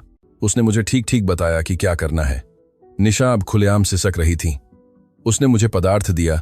उसने मुझे समझाया कि इसे कैसे रखना है ताकि यह सतही परीक्षाओं में न पाया जाए। उसने मुझसे वादा किया कि वह बच्चे को स्थायी रूप से चोट नहीं पहुंचाएगा, कि यह सिर्फ परिवार के व्यवसाय से संबंधित कुछ सुनिश्चित करने के लिए था। विरासत। विक्रम ने बुदबुदाया। मैंने बात तक पूरी तरह से नहीं समझा। जब मैंने देखा कि आप और आपकी पत्नी कैसे पीड़ित थे, जब मैंने उस निर्दोष बच्चे को खामोशी में रहते देखा, मैंने इतनी बार कबूल करना चाहा, लेकिन रोहन ने मुझे धमकी दी। उसने कहा कि अगर मैंने बात की तो वह मेरे बेटे को मरने देगा। और मैं कमजोर हूं। मैंने अपने बेटे को आपके बेटे से ज्यादा चुना। आशा घर से बाहर आ गई और सब कुछ बरामदे से सुन रही थी। उनकी आंखें निशा की आंखों से मिलीं और उस नजर में कुछ अप्रत्याशित था। समझ, तुम अब क्यों आई? विक्रम ने पूछा। यह सब क्यों बताया? निशा ने अपना फोन निकाला और उसे दिखाया। कल रात मुझे रोहन से यह संदेश मिला। विक्रम ने स्क्रीन पर शब्द पढ़े। उन्हें पता चल गया है। गायब होने की तैयारी करो। मैं तुम्हें निर्देश के साथ संपर्क करूंगा। जब मैंने वह पढ़ा तो मुझे समझ आया कि यह कभी खत्म नहीं होगा। निशा ने समझाया। वह हमेशा मुझ पर शक्ति रखेगा। वह हमेशा मेरा इस्तेमाल करेगा और मेरा बेटा कभी भी वास्तव में सुरक्षित नहीं रहेगा जब तक रोहन मुझे हेरफेर कर सकता है। तो तुमने कबूल करने का फैसला किया। मैंने आजाद होने का फैसला किया, भले ही उस आजादी की मुझे सब कुछ कीमत चुकानी पड़े। विक्रम ने उन्हें देर तक देखा। उन्हें गुस्सा महसूस हुआ, एक जलता हुआ गुस्सा जो उन्हें भस्म करने की धमकी दे रहा था, लेकिन उन्हें कुछ और भी महसूस हुआ। उन्होंने अपने सामने एक हताश मां को देखा जिसने अपने बेटे को बचाने के लिए एक असंभव फैसला लिया था। क्या उन्होंने भी ऐसा ही नहीं किया होता? क्या तुम्हारे पास सबूत है? उन्होंने आखिरकार पूछा। कुछ ऐसा जो रोहन को सीधे इससे जोड़ता हो। निशा ने सिर हिलाया और अपने पर्स से एक छोटा स्टोरेज डिवाइस निकाला। रिकॉर्डिंग, संदेश, हस्तांतरण, वह सब कुछ जो आपको यह साबित करने के लिए चाहिए कि वह मास्टरमाइंड था। मैंने इसे सुरक्षा के रूप में रखा था कि अगर किसी दिन उसने मुझसे छुटकारा पाने का फैसला किया तो। विक्रम ने डिवाइस को ऐसे लिया जैसे कि वह एक पवित्र अवशेष हो। उनके हाथों में उनके अपने भाई का विनाश था। मुझे पुलिस को बुलाना होगा, उन्होंने कहा। तुम्हें गवाही देनी होगी, आरोपों का सामना करना होगा। मुझे पता है, मैं तैयार हूं, लेकिन मैं तुम्हारे वकीलों से बात करूंगा। तुमने जो किया वह भयानक था, लेकिन तुम्हें मजबूर किया गया था। उसे कुछ तो मायने रखना होगा। निशा ने आश्चर्य से उन्हें देखा, जैसे कि उन्हें किसी भी तरह की दया की उम्मीद नहीं थी। तुम मेरे लिए ऐसा क्यों करोगे? मैं तुम्हारे लिए ऐसा नहीं कर रहा हूं। मैं ऐसा इसलिए कर रहा हूं क्योंकि मैं समझता हूं कि एक बेटे के लिए कुछ भी करना कैसा होता है। हवेली का मुख्य दरवाजा खुला और अंजलि आरव को अपनी बाहों में लेकर दिखाई दी। बच्चा, इतने सारे लोगों को इकट्ठा देखकर अपनी नई खोजी गई आवाज के साथ प्रयोग करते हुए इशारा करना और आवाजें निकालना शुरू कर दिया। निशा ने आंसुओं से भरी आंखों से उसे देखा। मुझे माफी करना, उन्होंने फुसफुसाया। मुझे बहुत अफसोस है, अंजलि ने जवाब नहीं दिया। उनका चेहरा परस्पर विरोधी भावनाओं का मुखौटा था, लेकिन जब वह बोली तो उनकी आवाज विक्रम की अपेक्षा से ज्यादा दृढ़ थी। तुम रोहन को सलाखों के पीछे डालने में हमारी मदद करोगी। वह तुम्हारे किए का प्रायश्चित करने का तरीका होगा। निशा ने बार बार सिर हिलाया। मैं जो जरूरी होगा वह करूंगी। वह पति साल परिसाल का अंत रहसिया था। अगले घंटे गतिविधि का एक बवंडर थे। पुलिस आई, निशा का बयान लिया, डिवाइस पर सबूतों की जांच की। विक्रम ने जिस निजी जासूस से संपर्क किया था वह थोड़ी देर बाद आया, पुष्टि करते हुए कि उसने पिछले कुछ वर्षों में रोहन के खातों में संदिग्ध गतिविधियों का पता लगाया था। लेकिन सबसे बड़ा आश्चर्य तब आया जब लाइसेंसधारी मेंडोंजा ने एक अतिरिक्त खोज प्रस्तुत की। श्री सिंघानिया, अपनी जांच के दौरान मुझे कुछ ऐसा मिला है जिसे आपको देखने की जरूरत है। उन्होंने उन्हें दस्तावेजों से भरा एक मोटा फोल्डर सौंपा। आपका भाई सालों से सिंघानिया कॉरपोरेट समूह के वित्त में हेरफेर कर रहा था, धन को मोड़ रहा था, फर्जी कंपनियां बना रहा था, एक संभावित अधिग्रहण के लिए जमीन तैयार कर रहा था। आपके बेटे के बारे में जो हुआ वह सिर्फ पारिवारिक विरासत के बारे में नहीं था, यह पूरे साम्राज्य के बारे में था। विक्रम ने कांपते हाथों से दस्तावेजों को पलटा। सब कुछ वहां था। उनके भाई के विश्वासघात का परिमाण उनकी कल्पना से कहीं ज्यादा बड़ा था। रोहन सिर्फ विरासत नहीं चाहता था, जासूस ने जारी रखा, वह आपको पूरी तरह से नष्ट करना चाहता था। अगर आरव को अक्षम घोषित कर दिया जाता और आपको कुछ हो जाता तो वह न केवल विरासत में पाता बल्कि सभी व्यवसायों पर पूर्ण नियंत्रण भी कर लेता। और इन दस्तावेजों के अनुसार वह यह सुनिश्चित करने के लिए कुछ योजना बना रहा था कि ऐसा हो। कुछ से आपका क्या मतलब है? जासूस ने जवाब देने से पहले संकोच किया।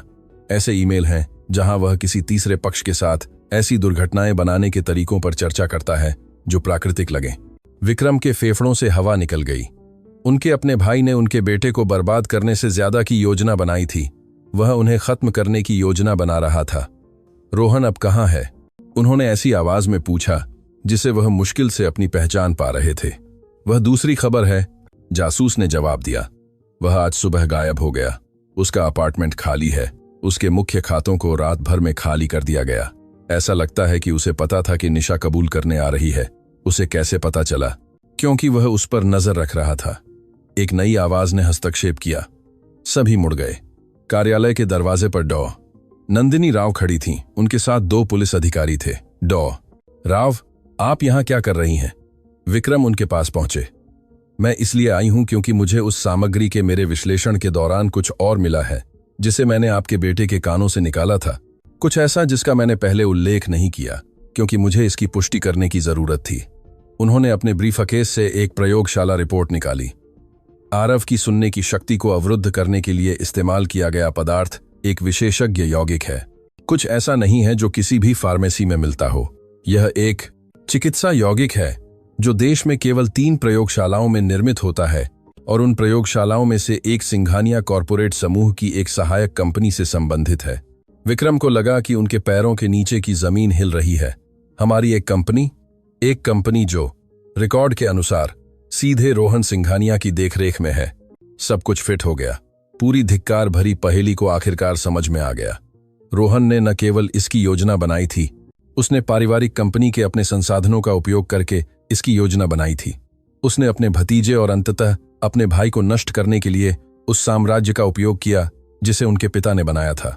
हमारे पास एक अंतर्राष्ट्रीय गिरफ्तारी वारंट के लिए पर्याप्त है, अधिकारियों में से एक ने बात की, लेकिन हमें इससे पहले कि वह कोई सीमा पार करे तेजी से काम करने की जरूरत है।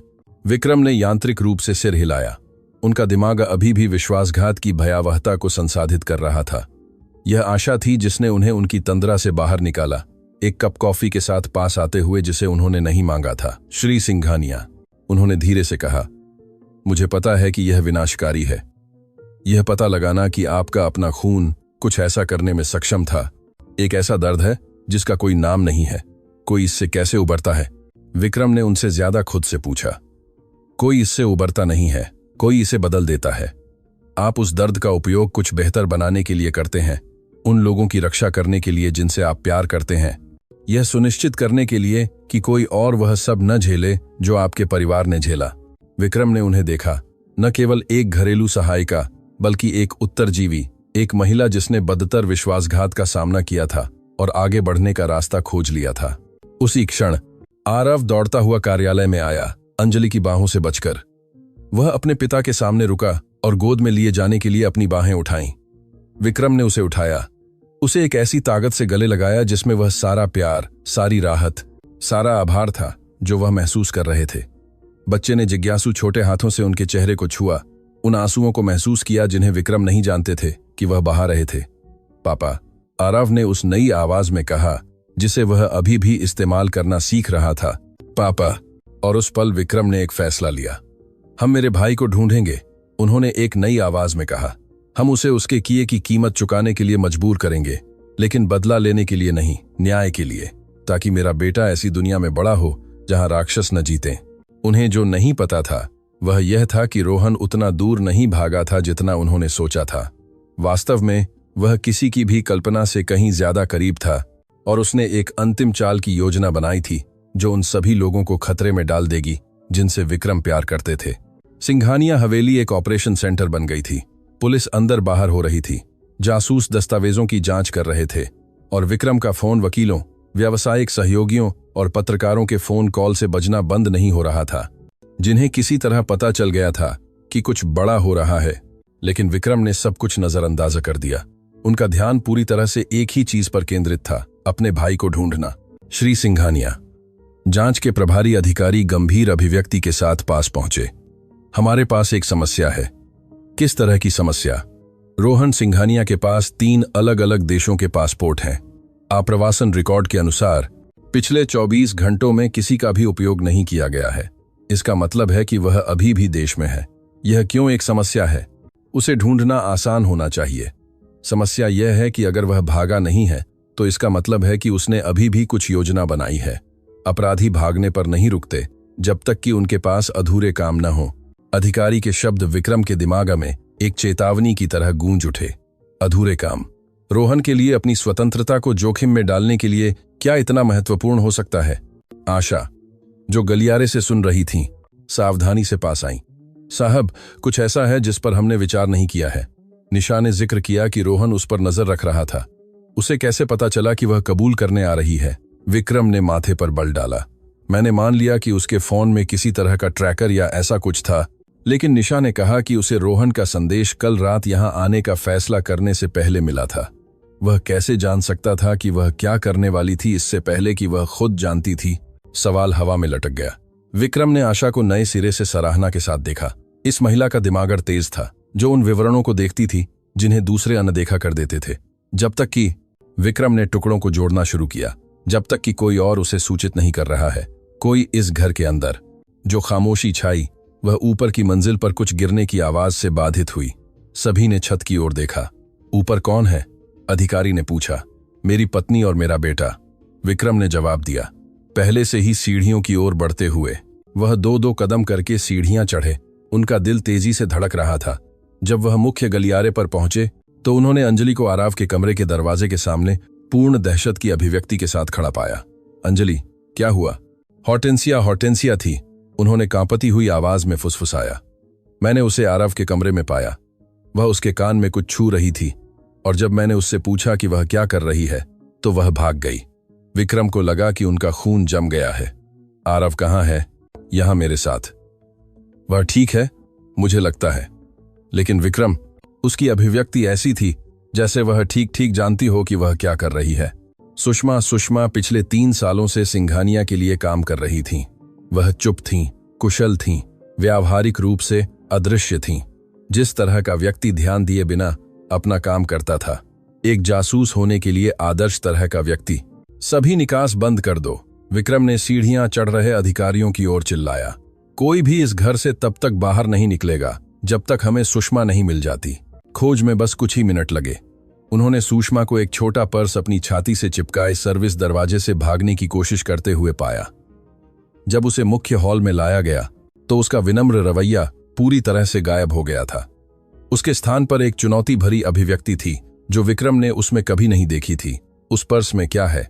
उन्होंने मांग की। सुषमा ने जवाब नहीं दिया। अधिकारियों में से एक ने पर्स छीन लिया और उसे खोला।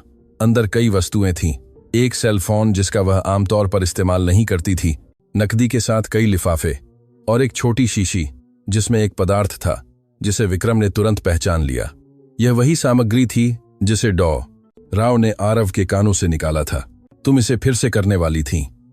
विक्रम को लगा कि उनके अंदर एक ज्वालामुखी फटने वाला है। वैसे ही गुस्सा बढ़ रहा है। मेरा बेटा मुश्किल से सुन सकता है और तुम उसे फिर से छीनने वाली थीं। यह आदेश थे। सुषमा ने आखिरकार बात की। रोहन साहब ने कहा कि अगर बच्चे की सुनने की शक्ति वापस आ गई तो पूरी योजना बर्बाद हो जाएगी। मुझे यह सुनिश्चित करने की जरूरत थी कि यह पहले जैसा हो जाए। उसने तुम्हें कितना भुगतान किया? यहां से दूर एक नए जीवन के लिए काफी। अंजलि, जो आरव को अपनी बाहों में लेकर नीचे आई थीं, एक कदम आगे बढ़ी। उनकी आंखों में कुछ ऐसा था जो विक्रम ने कभी नहीं देखा था। एकमात्र क्रोध जो पहाड़ों को हिला सकता था। 3 साल उन्होंने कांच की तरह कटती आवाज में कहा, 3 साल तुम हमारी छत के नीचे रही, हमारी मेज पर खाया, मेरे बेटे को बढ़ते देखा, और उस पूरे समय तुम उसे नष्ट करने के लिए काम कर रही थी। सुषमा ने अपनी निगाह नीचे करने की शालीनता दिखाई, लेकिन उनके हाव भाव में कोई वास्तविक पछतावा नहीं था, बस पकड़े जाने की निराशा थी। उसे ले जाओ, अधिकारी ने आदेश दिया। नाबालिग के खिलाफ गंभीर चोट पहुंचाने के प्रयास, साजिश और जो कुछ भी हमें मिल सकता है के आरोप। जब अधिकारी सुषमा को बाहर निकाल रहे थे, आशा ने वह फोन ले लिया जिसे पर्स से जब्त किया गया था।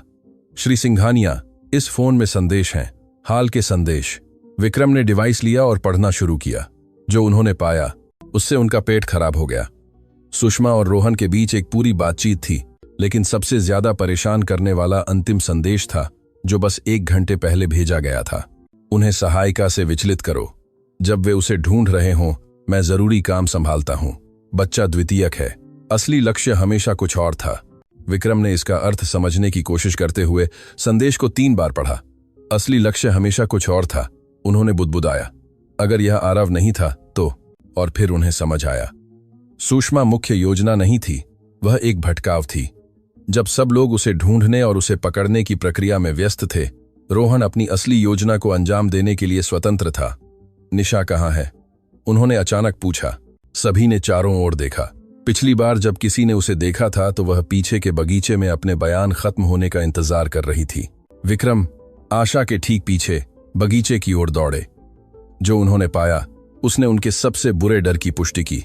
बगीचा खाली था, लेकिन जमीन पर एक टूटा हुआ सेल फोन था और घास पर निशान थे जो बताते थे कि किसी को जबरदस्ती घसीटा गया था।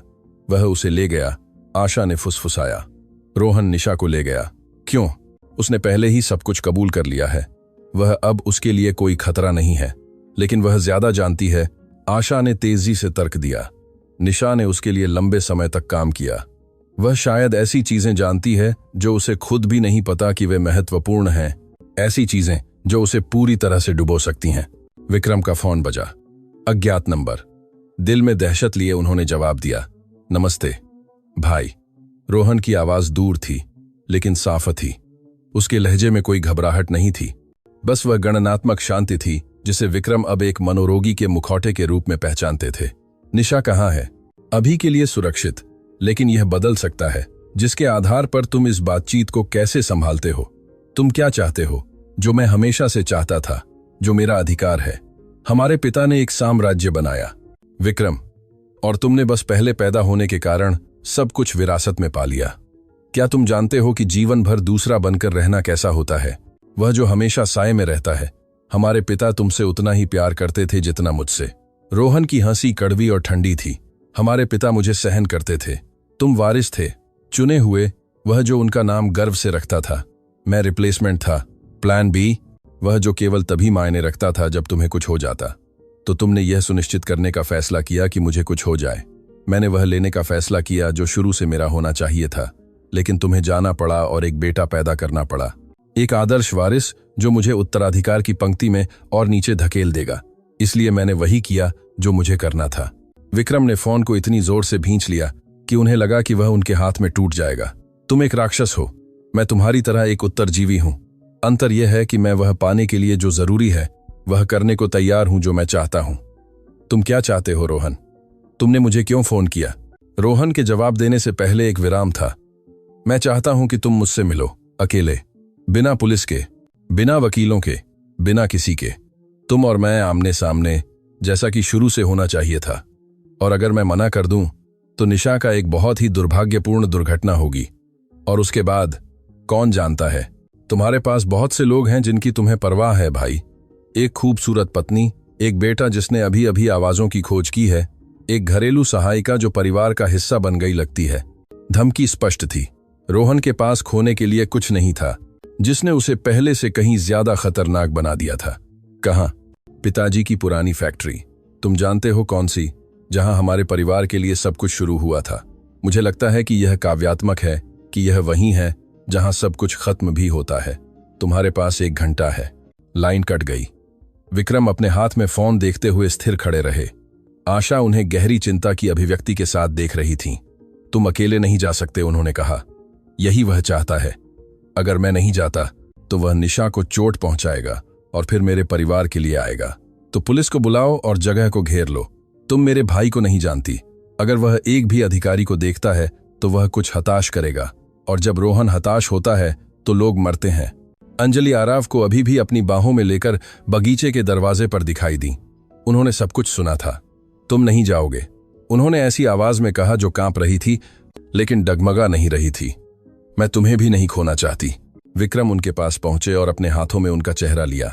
जिस महिला से उन्हें प्यार था, उनके बेटे की मां, वह व्यक्ति जो सबसे बुरे समय में उनके साथ खड़ा था। मुझे इसे खत्म करना होगा अंजलि, हमारे लिए, आरव के लिए, उन सभी लोगों के लिए जिन्हें रोहन ने चोट पहुंचाई है। तो तुम अकेले नहीं जाओगे। आवाज अंजलि की नहीं थी, यह आशा की थी। विक्रम भ्रमित होकर उनकी ओर मुड़े। मेम साहब, आप नहीं कर सकती। मैं कर सकती हूं और मैं करूंगी। आशा ने एक ऐसी दृढ़ता के साथ हस्तक्षेप किया जिसने किसी भी तर्क को स्वीकार नहीं किया। उस आदमी ने पैसे और ताकत के लिए एक निर्दोष बच्चे की सुनने की शक्ति को नष्ट कर दिया। अगर आप अकेले जाते हैं तो उसे सभी फायदे हैं, लेकिन अगर मैं आपके साथ जाती हूं तो कम से कम आपके पास आंखों का एक अतिरिक्त जोड़ा होगा। आशा, यह खतरनाक है। रोहन की कोई सीमा नहीं है। श्री सिंघानिया, मैंने अपनी बेटी को तब खो दिया जब मुझे काम करना चाहिए था। मैंने वर्षों तक कायरतापूर्ण व्यवहार किया, दूसरों को मेरे लिए फैसले लेने दिए। मैं फिर कभी वही गलती नहीं करूंगी। उनकी आंखें कुछ ऐसी चीज से चमक रही थीं जिसे विक्रम ने पहचाना। किसी ऐसे व्यक्ति का दृढ़ संकल्प जिसने तल को छू लिया है और उठने का फैसला किया है। इसके अलावा उन्होंने मुस्कान की एक छाया के साथ जोड़ा। आपके भाई जैसे शक्तिशाली लोग हमेशा मुझ जैसे लोगों को कम आंकते हैं। वे हमें अदृश्य, कोई नहीं के रूप में देखते हैं, और वह एक फायदा हो सकता है। विक्रम ने उन्हें देर तक देखा। यह महिला जो उनके घर में एक साधारण सहायिका के रूप में आई थी, कुछ पूरी तरह से अलग बन गई थी। एक सहयोगी, एक शांत योद्धा। ठीक है, उन्होंने आखिरकार कहा, लेकिन हम इसे मेरे तरीके से करेंगे, बिना अनावश्यक जोखिम के। वह अंजलि की ओर मुड़े। प्रभारी अधिकारी को फोन करो, उसे सब कुछ बताओ। उसे बताओ कि हम शहर के बाहरी इलाके में पुरानी सिंघानिया टेक्सटाइल्स मिल जा रहे हैं। अगर 2 घंटे में हमें कोई खबर नहीं मिलती है तो उन्हें सब कुछ लेकर अंदर जाने दो। अंजलि ने आंसू बहाते हुए सिर हिलाया। मेरे पास वापस आना, उन्होंने फुसफुसाया। मुझसे वादा करो कि तुम वापस आओगे। विक्रम ने उन्हें धीरे से चूमा और फिर आरव के माथे को चूमा, जो उन बड़ी बड़ी आंखों से उन्हें देख रहा था, जो अब आवाजों से भरी दुनिया के ज्ञान से चमक रही थीं। हाँ पापा, बच्चे ने अपनी छोटी बाहें फैलाते हुए कहा। पापा वापस आएंगे, विक्रम ने फुसफुसाया। मैं वादा करता हूं। अपनी बगल में आशा के साथ अपनी कार की ओर चलते हुए विक्रम स्थिति की विडंबना के बारे में सोचे बिना नहीं रह पाए। उन्होंने अपना पूरा जीवन एक साम्राज्य बनाने, ताकत और दौलत जमा करने में बिताया था, और अब जो कुछ भी मायने रखता था वह एक बच्चा था जिसने अभी अभी सुनना शुरू किया था, और एक वादा जिसे वह पूरा करने के बारे में निश्चित नहीं थे। उन्हें जो नहीं पता था वह यह था कि रोहन ने भी वादे किए थे, अंधेरे वादे जिनमें पारिवारिक रहस्य शामिल थे, जिन्हें विक्रम भी नहीं जानते थे। रहस्य जो हमेशा के लिए उनकी समझ को बदल देंगे कि उनका भाई वास्तव में कौन था और उनके पिता वास्तव में कौन थे। पुरानी सिंघानिया टेक्सटाइल्स मिल शहर के बाहरी इलाके में एक सोए हुए विशालकाय की तरह खड़ी थी। दशकों के परित्याग से काली पड़ चुकी उसकी लाल ईंटों की दीवारें एक ऐसे समय के भूतों को रखती थीं जब सिंघानिया उपनाम का मतलब मुश्किल से कुछ शुरू हुआ था। विक्रम ने कार को मुख्य द्वार से एक 100 मीटर दूर रोक दिया। सूरज डूबना शुरू हो गया था। आसमान को नारंगी रंग से रंग रहा था, जिससे फैक्ट्री आग लगी हुई लगती थी। क्या तुम इस बारे में निश्चित हो? आशा ने को पायलट की सीट से पूछा। नहीं, लेकिन मेरे पास कोई और विकल्प नहीं है। वे एक साथ प्रवेश द्वार की ओर चले। जंग लगे धातु के दरवाजे आधे खुले थे, जैसे उन्हें निगलने के लिए एक मुंह इंतजार कर रहा हो। अंदर नमी, धूल और छोड़ी गई यादों की महक थी। रोहन, विक्रम की आवाज खाली जगह में गूंजी। मैं यहां हूं, बाहर आओ। कई सेकंड तक खामोशी उनका एकमात्र जवाब थी। फिर दूसरी मंजिल के अंधेरे से एक आकृति उभरी। रोहन सिंघानिया उस व्यक्ति की शांति के साथ चल रहे थे जिसके पास सभी पत्ते थे। उनके बगल में निशा एक कुर्सी पर बंधी हुई दहशत की अभिव्यक्ति के साथ बैठी थी। तुम आ गए। रोहन ने अपने भाई को देखकर मुस्कुराया। और तुम चमत्कारी सहायिका को लाए। कितना मार्मिक। उसे जाने दो रोहन, यह मेरे और तुम्हारे बीच है। समय पर। भाई, सबसे पहले हमें कुछ अधूरे कामों पर चर्चा करनी है। रोहन धीरे धीरे धातु की सीढ़ी से नीचे उतरे, जो हर कदम पर चरमराती थी। जब वह जमीन के स्तर पर पहुंचे तो विक्रम उनकी आंखों में कुछ अलग देख सकते थे। यह सिर्फ महत्वाकांक्षा या आक्रोश नहीं था, यह कुछ गहरा, कुछ अंधेरा था। क्या तुम जानते हो कि मैंने इस जगह को अपनी मुलाकात के लिए क्यों चुना? रोहन ने अपनी बाहें फैला दी, परित्यक्त जगह को घेरते हुए, क्योंकि यहां सब कुछ शुरू हुआ था। यहां हमारे पिता ने अपना पहला व्यवसाय बनाया था। यहां उन्होंने वह फैसले लिए जिसने हमें वह बना दिया जो हम हैं। हमारे पिता एक ईमानदार आदमी थे। रोहन की हंसी कड़वी और तीखी थी। ईमानदार? तुम यही मानते हो? ओह भाई, उसने तुम्हें सच्चाई से कितना बचाया। रोहन ने अपनी जैकेट से एक पीला लिफाफा निकाला और उसे विक्रम के पैरों पर फेंक दिया। इसे खोलो, पढ़ो कि हमारे माननीय पिता वास्तव में कौन थे। विक्रम ने अविश्वास से लिफाफा उठाया। अंदर पुराने दस्तावेज थे, फीकी पड़ी तस्वीरें और हाथ से लिखे पत्र। उन्होंने पढ़ना शुरू किया और हर पंक्ति के साथ उन्हें लगा कि उनके पैरों के नीचे की जमीन उखड़ रही है। यह सच नहीं हो सकता, उन्होंने फुसफुसाया। हर शब्द सच है। हमारे पिता ने अपना साम्राज्य ईमानदारी के काम से नहीं बनाया। उन्होंने इसे दूसरों को नष्ट करके, विचारों को चुराकर, सहयोगियों में हेरफेर करके, प्रतिस्पर्धियों को बर्बाद करके बनाया। और सबसे बुरी बात यह है, रोहन अपने भाई से कुछ ही मीटर दूर थे। सबसे बुरी बात यह है कि तुम उनके एकमात्र बेटे नहीं हो। जिस दस्तावेज को विक्रम अपने कांपते हाथों में लिए हुए थे, उसने इसकी पुष्टि की। दशकों पहले किया गया एक पितृत्व परीक्षण, एक नाम जिसे वह नहीं पहचानते थे, एक कहानी जिसे उन्हें कभी नहीं बताया गया था। हमारी मां से शादी करने से पहले हमारे पिता का एक और परिवार था, रोहन ने जारी रखा। एक विनम्र महिला जिसके साथ उनका एक बेटा था। लेकिन जब मां से उनके पैसे और कनेक्शन के साथ शादी करने का अवसर आया तो उन्होंने उस महिला को छोड़ दिया, उसे बिना कुछ दिए छोड़ दिया। और जब उसने वह दावा करने की कोशिश की जो उसका था, तो उन्होंने उसे नष्ट कर दिया। उसके बेटे की कस्टडी सहित सब कुछ छीनने के लिए अपने संपर्कों का इस्तेमाल किया। तुम्हें यह सब कैसे पता है? क्योंकि वह बेटा मेरा पिता था। शब्द बिजली की तरह विक्रम से टकराए। तुम क्या कह रहे हो? मैं तुम्हारा भाई नहीं हूं विक्रम, मैं तुम्हारा भतीजा हूं। उस आदमी का पोता जिसने मेरी असली दादी को नष्ट कर दिया और मेरे पिता को तब छोड़ दिया जब वह बस एक बच्चा थे। आशा, जो खामोश रही थी, एक कदम आगे बढ़ी। मैं नहीं समझती, अगर आप श्री सिंघानिया के बेटे नहीं हैं तो आप परिवार का हिस्सा कैसे बन गए? रोहन ने उन्हें कुछ हद तक सम्मान के साथ देखा। अच्छा सवाल। मेरे जैविक पिता युवा मर गए, परित्याग और गरीबी से तबाह हो गए। मरने से पहले उन्होंने मुझे पूरी सच्चाई बताई। उन्होंने मुझसे वादा करवाया कि मैं वह वापस लूंगा जो हमसे चुराया गया था। वह जीवन भर के संचित आक्रोश से जलती आंखों के साथ विक्रम की ओर मुड़े। जब तुम्हारे पिता को पता चला कि मैं मौजूद हूं, कि उनके परित्यक्त बेटे का बेटा बच गया है, तो वह घबरा गए। उन्हें डर था कि सच्चाई सामने आ जाएगी, कि उनकी प्रतिष्ठा बर्बाद हो जाएगी। इसलिए उन्होंने वही किया जो वह सबसे अच्छी तरह से जानते थे। उन्होंने मुझे खरीद लिया। दत्तक ग्रहण के कागजात। विक्रम को वे दस्तावेज याद आए जो उन्होंने बचपन में देखे थे। उन्होंने हमेशा मुझसे कहा था कि तुम एक दूर के चचेरे भाई के बेटे थे जो मर गए थे। झूठ पर झूठ। तुम्हारे पिता ने मुझे पास रखने के लिए, मुझे नियंत्रित करने के लिए, यह सुनिश्चित करने के लिए कि मैं कभी बात न करूं, मुझे गोद ले लिया। उन्होंने मुझे सिंघानिया उपनाम दिया। उन्होंने तुम्हें मेरे बगल में पाला, लेकिन उन्होंने मुझे कभी वह नहीं दिया जो वास्तव में मेरा था, पहचान। रोहन, मुझे इस बारे में कुछ नहीं पता था। मुझे पता है। पहली बार रोहन की आंखों में कुछ गुस्सा कम होता दिखा। तुम हमेशा निर्दोष थे, सुनहरे बेटे जो चमक के पीछे के साइयों को नहीं देखते थे। लेकिन यह तथ्यों को नहीं बदलता है। तुम्हारे पिता ने मेरी पहचान, मेरी विरासत, मेरे वास्तव में कौन होने के मेरे अधिकार को चुरा लिया। विक्रम ने दस्तावेज गिरा दिए। उनका दिमाग परस्पर विरोधी भावनाओं का बवंडर था। जिस पिता की उन्होंने जीवन भर प्रशंसा की थी, जिस आदमी ने उन्हें सम्मान और कड़ी मेहनत के बारे में सिखाया था, वह एक झूठा और एक हेरफेर करने वाला था। भले ही यह सब सच हो, उन्होंने धीरे धीरे कहा, यह आरव के साथ जो तुमने किया उसे सही नहीं ठहराता। वह एक निर्दोष बच्चा है, जैसा तुम एक बार थे।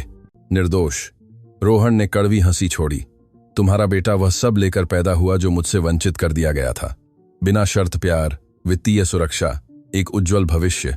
यह सब तब जब मैं यह जानकर बड़ा हो रहा था कि मैं एक झूठ जी रहा था, कि तुम्हारे पिता की हर मुस्कान मेरे लिए नकली थी। तो तुम्हारा बदला मेरे पिता के खिलाफ था, मेरे बेटे के खिलाफ नहीं। मेरा बदला तुम्हारे पिता की विरासत के खिलाफ था, उस सब के खिलाफ जो उन्होंने मेरे परिवार की राख पर बनाया था।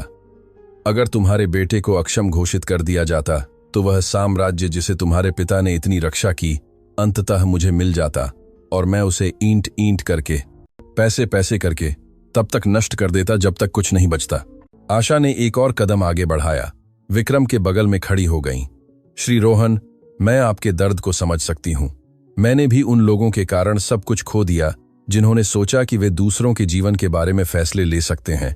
लेकिन एक चीज है जो आप नहीं समझते हैं, और वह क्या है सहायिका मेम साहब, कि दर्द आपको और दर्द पैदा करने का अधिकार नहीं देता है। कि आपने जो अन्याय झेला वह आपके द्वारा किए गए अन्याय को सही नहीं ठहराता है। आपके पास विक्रम के पिता पर गुस्सा करने का कारण था, लेकिन वह आदमी मर चुका है और शांति खोजने के बजाय आपने एक ऐसे बच्चे को नष्ट करने का फैसला किया जिसका कोई दोष नहीं था। रोहन ने उन्हें एक समझ से परे अभिव्यक्ति के साथ देखा। तुम मेरे बारे में कुछ नहीं जानती। मैं जानती हूं कि आपने अपने पिता को बहुत कम उम्र में खो दिया था। मैं जानती हूं कि छाती में एक खालीपन के साथ बड़ा होना कैसा होता है जिसे कुछ भी नहीं भर सकता। मैं जानती हूं कि यह महसूस करना कैसा होता है कि दुनिया आपका कुछ बकाया है जिसे आप कभी वसूल नहीं कर पाएंगे। आशा ने एक और कदम बढ़ाया। वह अब रोहन से बस कुछ ही मीटर दूर थीं। लेकिन मैं यह भी जानती हूं कि नफरत एक जहर है जिसे कोई दूसरा मर जाए इस उम्मीद में पीता है। आपने अपना पूरा जीवन खुद को जहर देने में बिताया है, और आपने क्या हासिल किया है?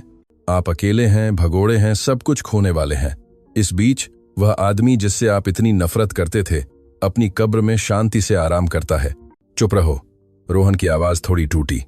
नहीं, क्योंकि किसी को तुम्हें सच्चाई बतानी होगी। तुम स्वभाव से खलनायक नहीं हो। तुम एक घायल आदमी हो जिसने गलत रास्ता चुना, लेकिन तुम अभी भी अलग तरह से चुन सकते हो। अब बहुत देर हो चुकी है। कभी देर नहीं होती। मैंने भी सोचा था कि देर हो गई है। मैंने अपनी बेटी खो दी, मैंने अपनी शादी खो दी, मैंने वह सब खो दिया जो मेरे लिए मायने रखता था। लेकिन मैं आगे बढ़ी, और जब मैंने आरव को देखा तो मैंने वर्षों तक बेकार महसूस करने के बाद कुछ अच्छा करने का अवसर देखा। आशा ने रोहन की ओर अपना हाथ बढ़ाया, एक हाव भाव जिसने सभी को चौंका दिया। निशा को जाने दो। अधिकारियों के सामने आत्मसमर्पण करो। अपनी कहानी बताओ, असली वाली। दुनिया को जानने दो कि विक्रम के पिता ने क्या किया। वह उनकी याद को किसी भी निर्दोष बच्चे के खिलाफ बदले से ज्यादा नुकसान पहुंचाएगा। रोहन ने बढ़े हुए हाथ को ऐसे देखा जैसे कि वह एक अजीब वस्तु हो। उनका चेहरा उन भावनाओं के बीच एक युद्ध का मैदान था जिन्हें उन्होंने दशकों तक दबाए रखा था। और फिर क्या? मैं अपनी बाकी जिंदगी जेल में बिताऊंगा। अपनी बाकी जिंदगी शांति से बिताओगे? आशा ने धीरे से जवाब दिया, यह जानकर कि तुमने उस बोझ को आखिरकार जाने दिया है जिसे तुम बचपन से उठा रहे हो। यह जानकर कि तुमने उस आदमी से बेहतर होना चुना जिसने तुम्हें छोड़ दिया, और उस आदमी से बेहतर जिसने तुम्हें खरीदा। जो खामोशी छाई वह सबसे लंबी थी जिसे विक्रम ने अपने जीवन में अनुभव किया था। वह रोहन के चेहरे पर आंतरिक संघर्ष देख सकते थे। दशकों का आक्रोश आशा के शब्दों से जगाए गए किसी चीज से टकरा रहा था। आखिरकार रोहन ने अपने कंधे गिरा दिए। सारा तनाव, सारा गुस्सा अचानक उनके शरीर से निकल गया लगता था। मेरे जैविक पिता ने मरने से पहले मुझसे कुछ कहा था। उन्होंने फुसफुसाया। उन्होंने कहा था कि जो लोग हमें नुकसान पहुंचाते हैं उनके लिए सबसे बुरी सजा उनके बावजूद अच्छी तरह से जीना है। मैंने नहीं सुना। मैंने नफरत को चुना क्योंकि यह माफी से ज्यादा आसान था। वह धीरे धीरे निशा की ओर चले और उसके हाथ खोलना शुरू कर दिया। मुझे माफ करना, उन्होंने उसे देखते हुए कहा। मैंने तुम्हारा इस्तेमाल वैसे ही किया जैसे मेरा इस्तेमाल किया गया था। तुम मेरी दादी से अलग नहीं हो, इस परिवार के रहस्यों का एक और शिकार। निशा आंखों में आंसू लिए बस सिर हिलाया। उस पल वह जो महसूस कर रही थी उसे व्यक्त करने के लिए कोई शब्द नहीं थे। रोहन विक्रम की ओर मुड़े। मुझे तुम्हारी माफी की उम्मीद नहीं है। मैं इसके लायक नहीं हूं, लेकिन मैं चाहता हूं कि तुम जानो कि मैंने तुमसे कभी नफरत नहीं की। मैंने उस चीज से नफरत की जिसका तुम प्रतिनिधित्व करते थे। वह जीवन जो मेरे पास हो सकता था अगर हमारे पिता एक अलग आदमी होते। रोहन, मुझे खत्म करने दो। मेरे अपार्टमेंट में एक तिजोरी है। कोड मेरे जैविक पिता की जन्मतिथि है। अंदर तुम्हें सब कुछ मिलेगा। हर दस्तावेजा जो साबित करता है कि हमारे पिता ने क्या किया, हर रहस्य जो उन्होंने रखा। तुम इसके साथ जो चाहो करो, लेकिन दुनिया सच्चाई जानने की हकदार है। बाहर सायरन की आवाज दूर से सुनाई देने लगी। अंजलि ने पुलिस को बुलाने का अपना वादा पूरा किया था। मुझे लगता है कि समय हो गया है। रोहन ने मुस्कुराने की कोशिश की, लेकिन केवल एक उदास मुस्कान ही मिली। 30 साल बदला लेने की योजना बनाने में और सब कुछ एक परित्यक्त फैक्ट्री में एक घरेलू सहायिका के साथ खत्म हो जाता है, जो मुझे जीवन के सबक सिखाती है। आशा अंतिम बार उनके पास गई। यह यहाँ खत्म नहीं होता साहब, यह एक अलग जीवन की बस शुरुआत है। एक ऐसा जहां आप चुन सकते हैं कि आप कौन बनना चाहते हैं, न कि वह कौन जिसे दर्द ने बनने के लिए मजबूर किया। रोहन ने उन्हें देर तक देखा। आप यह कैसे करती हैं? आप मुझ जैसे किसी में इतना विश्वास कैसे रख सकती हैं? क्योंकि किसी ने मुझ पर विश्वास रखा जब मैंने खुद पर विश्वास नहीं किया, और उसने मेरी जान बचाई। पुलिस वाहनों की रोशनी ने फैक्ट्री के अंदरूनी हिस्से को रोशन करना शुरू कर दिया। अधिकारी खींची हुई बंदूकों के साथ अंदर घुसे, लेकिन दृश्य देखकर रुक गए। रोहन घुटनों के बल, हाथ ऊपर उठाए हुए, बिना किसी प्रतिरोध के, जब वे उन्हें हथकड़ी लगा रहे थे। रोहन ने अंतिम बार विक्रम को देखा। अपने बेटे का ख्याल रखना, उसे वह प्यार देना जो मुझे कभी नहीं मिला। चक्र को तोड़ना, भाई या भतीजा या जो कुछ भी हम हैं। विक्रम सिर हिलाए, बोलने में असमर्थ। पूरे टकराव के दौरान उन्होंने जिन आंसुओं को रोका था, वे आखिरकार बहने लगे। जब रोहन को ले जाया गया, निशा कांपते हुए कदम से विक्रम के पास आई। श्री सिंघानिया, कुछ और है जो आपको जानना चाहिए, कुछ ऐसा जिसका रोहन ने जिक्र नहीं किया। क्या? इससे पहले कि आप आते, उसने मुझे बताया कि उसने आपके बेटे के खिलाफ कार्रवाई करने के लिए यह विशिष्ट समय क्यों चुना। यह सिर्फ विरासत के लिए नहीं था, तो फिर क्यों? निशा ने जारी रखने से पहले गहरी सांस ली, क्योंकि हाल ही में उसे पता चला कि वह बीमार है, बहुत बीमार। डॉक्टरों ने उसे बहुत कम समय दिया है। वह जानता था कि अगर उसने अभी कार्रवाई नहीं की तो वह अपना बदला पूरा किए बिना मर जाएगा। खुलासा विक्रम को एक अप्रत्याशित लहर की तरह लगा। जिस आदमी को अभी अभी गिरफ्तार किया गया था, जिस आदमी ने उनके परिवार को नष्ट करने की योजना बनाई थी, वह मर रहा था। और उस पल रोहन ने जो कुछ भी किया था, उसके बावजूद विक्रम को कुछ ऐसा महसूस हुआ जिसकी उन्हें उम्मीद नहीं थी। दया, क्योंकि रोहन एक राक्षस नहीं था, वह एक घायल बच्चा था जो कभी ठीक नहीं हुआ। एक आदमी जिसने उन रहस्यों का बोझ उठाया जो उसके नहीं थे। एक ऐसे पिता का एक और शिकार जिसे उन्होंने दोनों ने वास्तव में जाने बिना प्यार किया था। आशा पास आई और विक्रम के कंधे पर एक हाथ रखा। चलो घर चलें साहब, आपका परिवार आपका इंतजार कर रहा है। हाँ, उनका परिवार। एक पत्नी जो उनसे बिना शर्त प्यार करती थी, एक बेटा जिसने अभी अभी आवाज के चमत्कार की खोज की थी, और एक महिला जो एक सहायिका के रूप में आई थी और कुछ बहुत ज्यादा महत्वपूर्ण बन गई थी। जब वह फैक्ट्री के निकास की ओर चल रहे थे, विक्रम जानते थे कि अब कुछ भी पहले जैसा नहीं रहेगा। लेकिन लंबे समय में पहली बार इसने उन्हें डराया नहीं, क्योंकि उन्होंने उस रात कुछ महत्वपूर्ण सीखा था कि परिवारों को हमारे द्वारा साझा किए गए खून से नहीं, बल्कि उस प्यार से परिभाषित किया जाता है जिसे हम देना चुनते हैं, और वह हमेशा प्यार को चुनेंगे।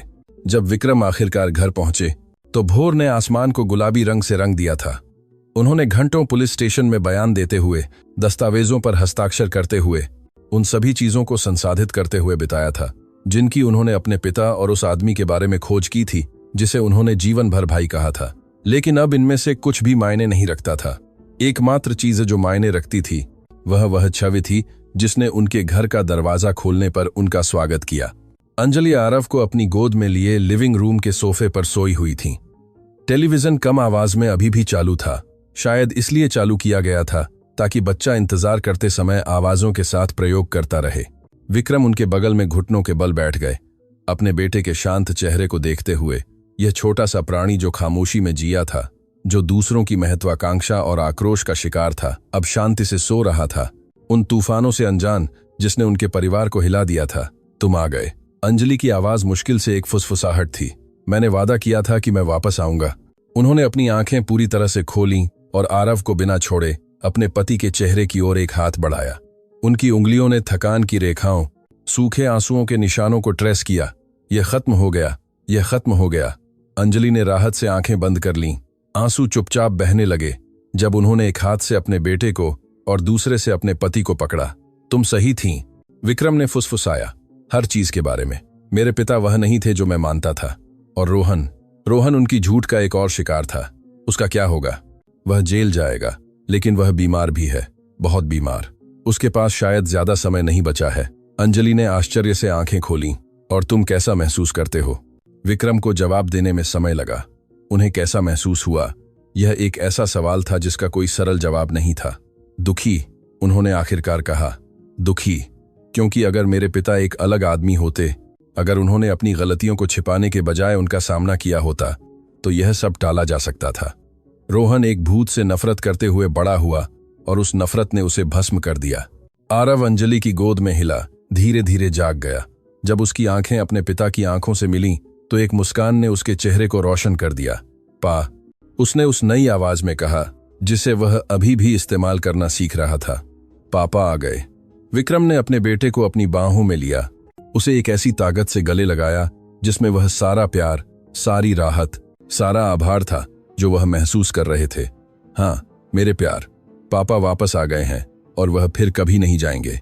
हफ्तों बाद सिंघानिया हवेली में जीवन उन तरीकों से बदल गया था जिनकी किसी ने भविष्यवाणी नहीं की होगी। रोहन की गिरफ्तारी और सिंघानिया कुलपति के रहस्यों की खबर ने समाज को हिला दिया था। पत्रकार बयान की तलाश में हवेली के सामने डेरा डाले हुए थे। व्यावसायिक सहयोगी साम्राज्य के भविष्य के बारे में चिंतित होकर फोन कर रहे थे। सिंघानिया उपनाम, जो पहले सफलता और सम्मान का पर्याय था, अब अतीत के घोटालों से दागदार था। लेकिन विक्रम ने एक फैसला लिया था। एक प्रेस कॉन्फ्रेंस में जिसे राष्ट्रीय स्तर पर प्रसारित किया गया, वह अंजलि के साथ अपने बगल में दर्जनों कैमरों और माइक्रोफोन के सामने खड़े हुए। मेरे पिता ने एक साम्राज्य बनाया, उन्होंने दृढ़ आवाज में शुरू किया, लेकिन उन्होंने इसे झूठ और दर्द की नींव पर बनाया। उन्होंने एक परिवार को छोड़ दिया, जीवन को नष्ट कर दिया और ऐसे रहस्य रखे जिन्होंने पूरी पीढ़ियों को जहर दे दिया। कैमरों के फ्लैश लगातार थे, लेकिन विक्रम हिले नहीं। मैं अतीत को नहीं बदल सकता, मैं उस नुकसान को पूर्ववत नहीं कर सकता जो मेरे पिता ने पहुंचाया, लेकिन मैं एक अलग भविष्य चुन सकता हूं।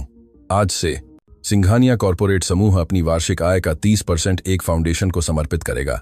एक फाउंडेशन जो सुनने की विकलांगता वाले बच्चों की मदद के लिए समर्पित है, खासकर उन लोगों की जिनके परिवारों के पास इलाज के लिए संसाधन नहीं है। पत्रकारों के बीच फुसफुसाहट तेज हो गई। यह फाउंडेशन किसी ऐसे व्यक्ति के नाम पर रखा जाएगा जिसे याद रखने की जरूरत है, कोई ऐसा जो मेरे पिता के स्वार्थ का शिकार था। इसे ललिता देवी फाउंडेशन कहा जाएगा। रोहन सिंघानिया की जैविक दादी के सम्मान में, वह महिला जिसे मेरे पिता ने छोड़ दिया और नष्ट कर दिया। अंजलि ने गर्व से अपने पति का हाथ भींच लिया। इसके अलावा विक्रम ने जारी रखा, मैं उस व्यक्ति को पेश करना चाहता हूं जिसने यह सब संभव बनाया। वह व्यक्ति जिसने मेरे बेटे को बचाया जब कोई और नहीं कर सका। वह व्यक्ति जिसने मुझे सिखाया कि इंसान का असली मूल्य उपाधियों या पैसे से नहीं मापा जाता है, बल्कि वह देखने की क्षमता से मापा जाता है जिसे दूसरे नजरअंदाज करते हैं। उन्होंने मंच के एक तरफ इशारा किया और आशा देवी एक कांपते लेकिन गरिमापूर्ण कदम के साथ उनकी ओर चली। आशा देवी ललिता देवी फाउंडेशन की कार्यकारी निदेशक होंगी। वह जानती हैं कि चिकित्सा लापरवाही के कारण एक बच्चे को खोना कैसा होता। वह जानती हैं कि एक ऐसे सिस्टम द्वारा नजरअंदाज किया जाना कैसा होता है जो केवल ताकत रखने वालों की सुनता है। और वह किसी और से बेहतर जानती हैं कि कभी कभी एक मां की आंखें वह देख सकती हैं जो 1000 विशेषज्ञ नहीं देखना चाहते। आशा आंखों में आंसू लिए विक्रम के बगल में खड़ी हुई। उन्होंने अपने जीवन में कभी ऐसी जगह पर होने की कल्पना नहीं की थी, इस तरह से पहचानी जा रही थी। श्रीमती देवी, एक पत्रकार ने हाथ उठाया, क्या आपके पास कुछ कहने के लिए है? आशा ने कैमरों और माइक्रोफोन की भीड़ को देखा। एक पल के लिए डर ने उन्हें लकवाग्रस्त करने की धमकी दी, लेकिन फिर उन्हें लता याद आई। उन्हें वे सभी बार याद आए जब उन्हें चुप कराया गया था, नजरअंदाजत किया गया था, खारिज किया गया था। अब और नहीं। अपने पूरे जीवन में उन्होंने आवाज में शुरू किया जो हर शब्द के साथ ताकत हासिल कर रही थी। मैं अदृश्य थी। मैं वह महिला थी जो सफाई करती थी, जो सेवा करती थी, जिसे किसी ने 2 बार नहीं देखा। जब मेरी बेटी बीमार पड़ी तो किसी ने मेरी नहीं सुनी। जब मुझे पता चला कि कुछ गड़बड़ है तो किसी ने मुझ पर विश्वास नहीं किया। और जब मैंने उसे खो दिया तो किसी को एहसास भी नहीं हुआ। उन्होंने गहरी सांस लेते हुए एक विराम लिया, लेकिन मैंने उस सारे दर्द से कुछ महत्वपूर्ण सीखा। मैंने सीखा कि जिन लोगों को दुनिया महत्वहीन मानती है, वे अक्सर सबसे ज्यादा स्पष्टता से देखते हैं, क्योंकि हम पैसे, ताकत, दिखावे से विचलित नहीं होते हैं। हम केवल वही देखते हैं जो मायने रखता है। लोग। उन्होंने सीधे कैमरों की ओर देखा। हर मां जो इसे सुन रही है, हर पिता, हर कोई जिसने कभी महसूस किया कि उनकी आवाज मायने नहीं रखती है। आप मायने रखते हैं, आपकी सहज ज्ञान मायने रखती है। अगर आपको लगता है कि आपके बच्चों के साथ कुछ गड़बड़ है तो हार न माने। किसी को भी यह न कहने दें कि आप गलत हैं सिर्फ इसलिए कि आपके पास एक उपाधि नहीं है। एक माता पिता का प्यार सबसे सटीक निदान है जो मौजूद है। जो तालियां बजीं वे बहरे कर देने वाली थीं। कुछ समय बाद सिंघानिया हवेली के बगीचे में एक बहुत ही खसास पार्टी मनाई जा रही थी। यह कोई व्यावसायिक पार्टी या चैरिटी गाला नहीं था। यह कुछ बहुत ज्यादा महत्वपूर्ण था। आरव के सुनने के पहले साल का जश्न बगीचा गुब्बारों और फूलों से सजाया गया था। लाउड स्पीकरों से धीमा संगीत बज रहा था, वह संगीत जिसका आरव अब पूरी तरह से आनंद ले सकता था। फाउंडेशन के बच्चे उसके साथ दौड़ रहे थे और खेल रहे थे, सभी आवाजों से भरी दुनिया की खुशी साझा कर रहे थे। डॉ नंदिनी राव मौजूद थीं, गर्व से देख रही थीं कि आरव अन्य बच्चों के साथ कैसे बातचीत कर रहा था। उसकी प्रगति असाधारण है, उन्होंने अंजलि से कहा।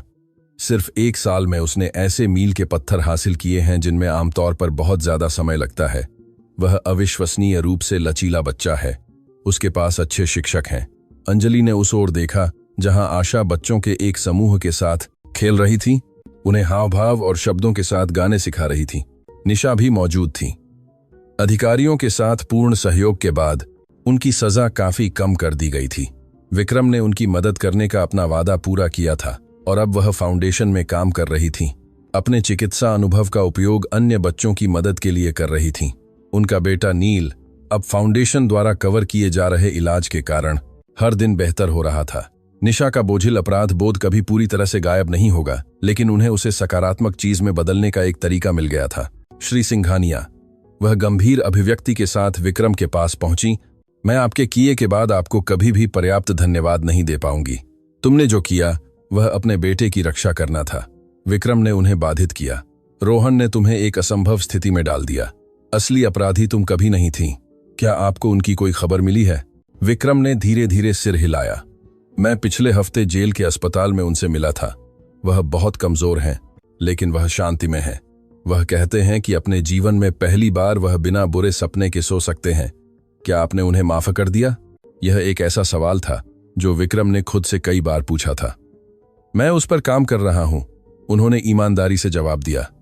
माफी एक पल नहीं है, यह एक प्रक्रिया है, लेकिन हर दिन यह थोड़ा आसान हो जाता है। संगीत एक और अलेग्र धुन में बदल गया और आरव एक उज्जवल मुस्कान के साथ अपने माता पिता की ओर दौड़ा। मम्मी, पापा, मुझे वह गाना बहुत पसंद है। विक्रम ने अपने बेटे को अपनी बाहों में उठाया, उसके साथ घूमते हुए, जबकि बच्चा उस क्रिस्टल स्पष्ट हंसी से हंस रहा था जो दुनिया की सबसे खूबसूरत आवाज थी। तुम्हारा पसंदीदा हिस्सा क्या है? अंजलि ने पूछा। आरव ने एक पल के लिए सोचा, उस एकाग्र अभिव्यक्ति के साथ जिसे वह हमेशा तब डालता था जब वह आवाजों को संसाधित कर रहा होता था। जब नोट ऊपर जाते हैं, उसने आखिरकार कहा, यह ऐसा है जैसे संगीत खुश है। अंजलि और विक्रम ने भावनाओं से भरी एक नजर का आदान प्रदान किया। यह बच्चा जो खामोशी में जिया था, अब संगीत का वर्णन एक ऐसी संवेदनशीलता के साथ कर रहा था जो कई वयस्कों में नहीं थी। श्री सिंघानिया, आशा की आवाज ने उस पल को बाधित किया। कोई आपसे मिलना चाहता है? विक्रम ने आरव को नीचे उतारा और उस ओर चले जहां आशा इशारा कर रही थी। बगीचे के प्रवेश द्वार के पास पूरी तरह से सफेद बालों वाली और वर्षों से झुकी हुई मुद्रा वाली एक बुजुर्ग महिला थी। उनके साथ एक नर्स थी। यह कौन है? विक्रम ने पूछा। उनका नाम शांति देवी है। वह ललिता देवी की बहन है, रोहन की दादी, उनके लिए एकमात्र बचा हुआ परिवार। विक्रम धीरे धीरे पास पहुंचे। बुजुर्ग महिला उन्हें ऐसी आंखों से देख रही थी जिन्होंने बहुत ज्यादा दर्द, बहुत ज्यादा अन्याय देखा था। श्रीमती देवी, विक्रम ने सम्मानपूर्वक सिर झुकाया। आने के लिए धन्यवाद। मैं इसलिए आई क्योंकि मुझे अपनी आंखों से देखने की जरूरत थी। शांति देवी की आवाज नाजुक लेकिन स्पष्ट थी। मुझे देखने की जरूरत थी कि क्या खबरें सच कह रही थीं, कि राजेश सिंघानिया का बेटा अपने पिता की गलतियों को सुधारने की कोशिश कर रहा था। यह सच है। हालांकि मैं जानता हूं कि मैं जो कुछ भी करता हूं वह मेरे पिता द्वारा किए गए नुकसान को मिटा नहीं सकता। शांति देवी ने उन्हें देर तक देखा। फिर सभी के आश्चर्य के लिए उन्होंने एक झुर्रीदार हाथ बढ़ाया और उसे विक्रम के गाल पर रखा। मेरी बहन ललिता दिल टूटने से मर गई, उन्होंने धीरे से कहा।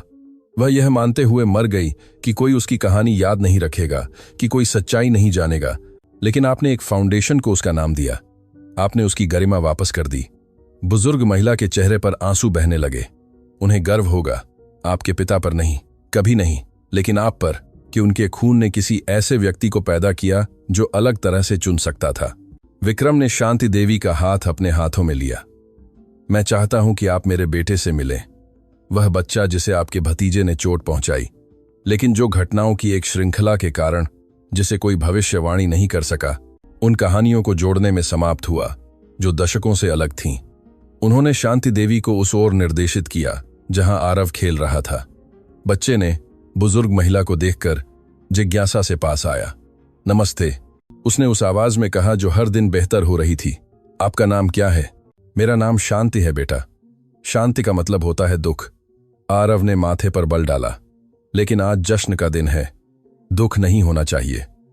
बुजुर्ग महिला ने एक हंसी छोड़ी जो जंग लगी घंटियों जैसी लग रही थी, एक ऐसी आवाज जिसे उन्होंने शायद सालों से नहीं निकाला था। तुम सही हो बेटा, आज कोई दुख नहीं है, आज केवल आशा है। आशा शब्द बगीचे में एक वादे की तरह गूंज उठा, और उस पल जब सूरज सिंघानिया हवेली पर चमक रहा था, जब जिन बच्चों ने खामोशी को जाना था वे अब हंसी और गानों से हवा को भर रहे थे, जब टूटे हुए परिवार ठीक होने लगे थे और दबे हुए रहस्य आखिरकार रोशनी पा रहे थे, कुछ जादुई हुआ। आरव ने एक हाथ से शांति देवी का हाथ पकड़ा और दूसरे से आशा का। फिर उसने अपने माता पिता की ओर देखा और मुस्कुराया। क्या आप वह सुन सकते हैं? उसने पूछा। सभी चुप हो गए, यह पहचानने की कोशिश कर रहे थे कि बच्चे का ध्यान किस आवाज ने खींचा था। तुम क्या सुनते हो मेरे प्यार? अंजलि ने पूछा। आरव ने ध्यान केंद्रित करते हुए अपनी आंखें बंद कर लीं। पेड़ों में हवा, पक्षियों का गाना, संगीत, हंसी, दिल। उसने खुशी से चमकती आंखें खोलीं। मैं सब कुछ सुनता हूं और यह खूबसूरत है। अंजलि रो पड़ी, अपने बेटे को गले लगाते हुए। विक्रम ने उन दोनों को अपने घेरे में ले लिया। आशा, शांति देवी, निशा, उपस्थित सभी लोगों ने महसूस किया कि कुछ बंद हो रहा था और कुछ नया शुरू हो रहा था, क्योंकि अंत में यह कभी भी बदला विरासत या पारिवारिक रहस्यों के बारे में कहानी नहीं थी। यह एक आवाज की शक्ति के बारे में कहानी थी। एक घरेलू सहायिका की आवाज जिसने बोलने की हिम्मत की जब कोई नहीं सुन रहा था। एक बच्चे की आवाज जिसने दुनिया को सुनने का अधिकार वापस पा लिया। प्यार की आवाज जो जब सच्चा होता है तो हमेशा खामोशी को तोड़ने का रास्ता ढूंढ लेता है। और सिंघानिया हवेली के बगीचे में उन लोगों से घिरा हुआ जो अजनबी थे और अब परिवार थे, आरव ने उन शब्दों का उच्चारण किया जो हमेशा के लिए इस कहानी को सील कर देंगे। हार न मानने के लिए धन्यवाद। जब मैं बोल नहीं सकता था तब मेरी सुनने के लिए धन्यवाद। मैं आप सभी से बहुत प्यार करता हूं और सभी समझ गए कि सबसे बड़ा चमत्कार एक बच्चे की सुनने की शक्ति वापस करना नहीं था। सबसे बड़ा चमत्कार यह सीखना था कि सबसे अदृश्य लोगों के पास अक्सर सबसे ज्यादा कहने के लिए होता है और हमें उन्हें फिर कभी सुनना बंद नहीं करना चाहिए।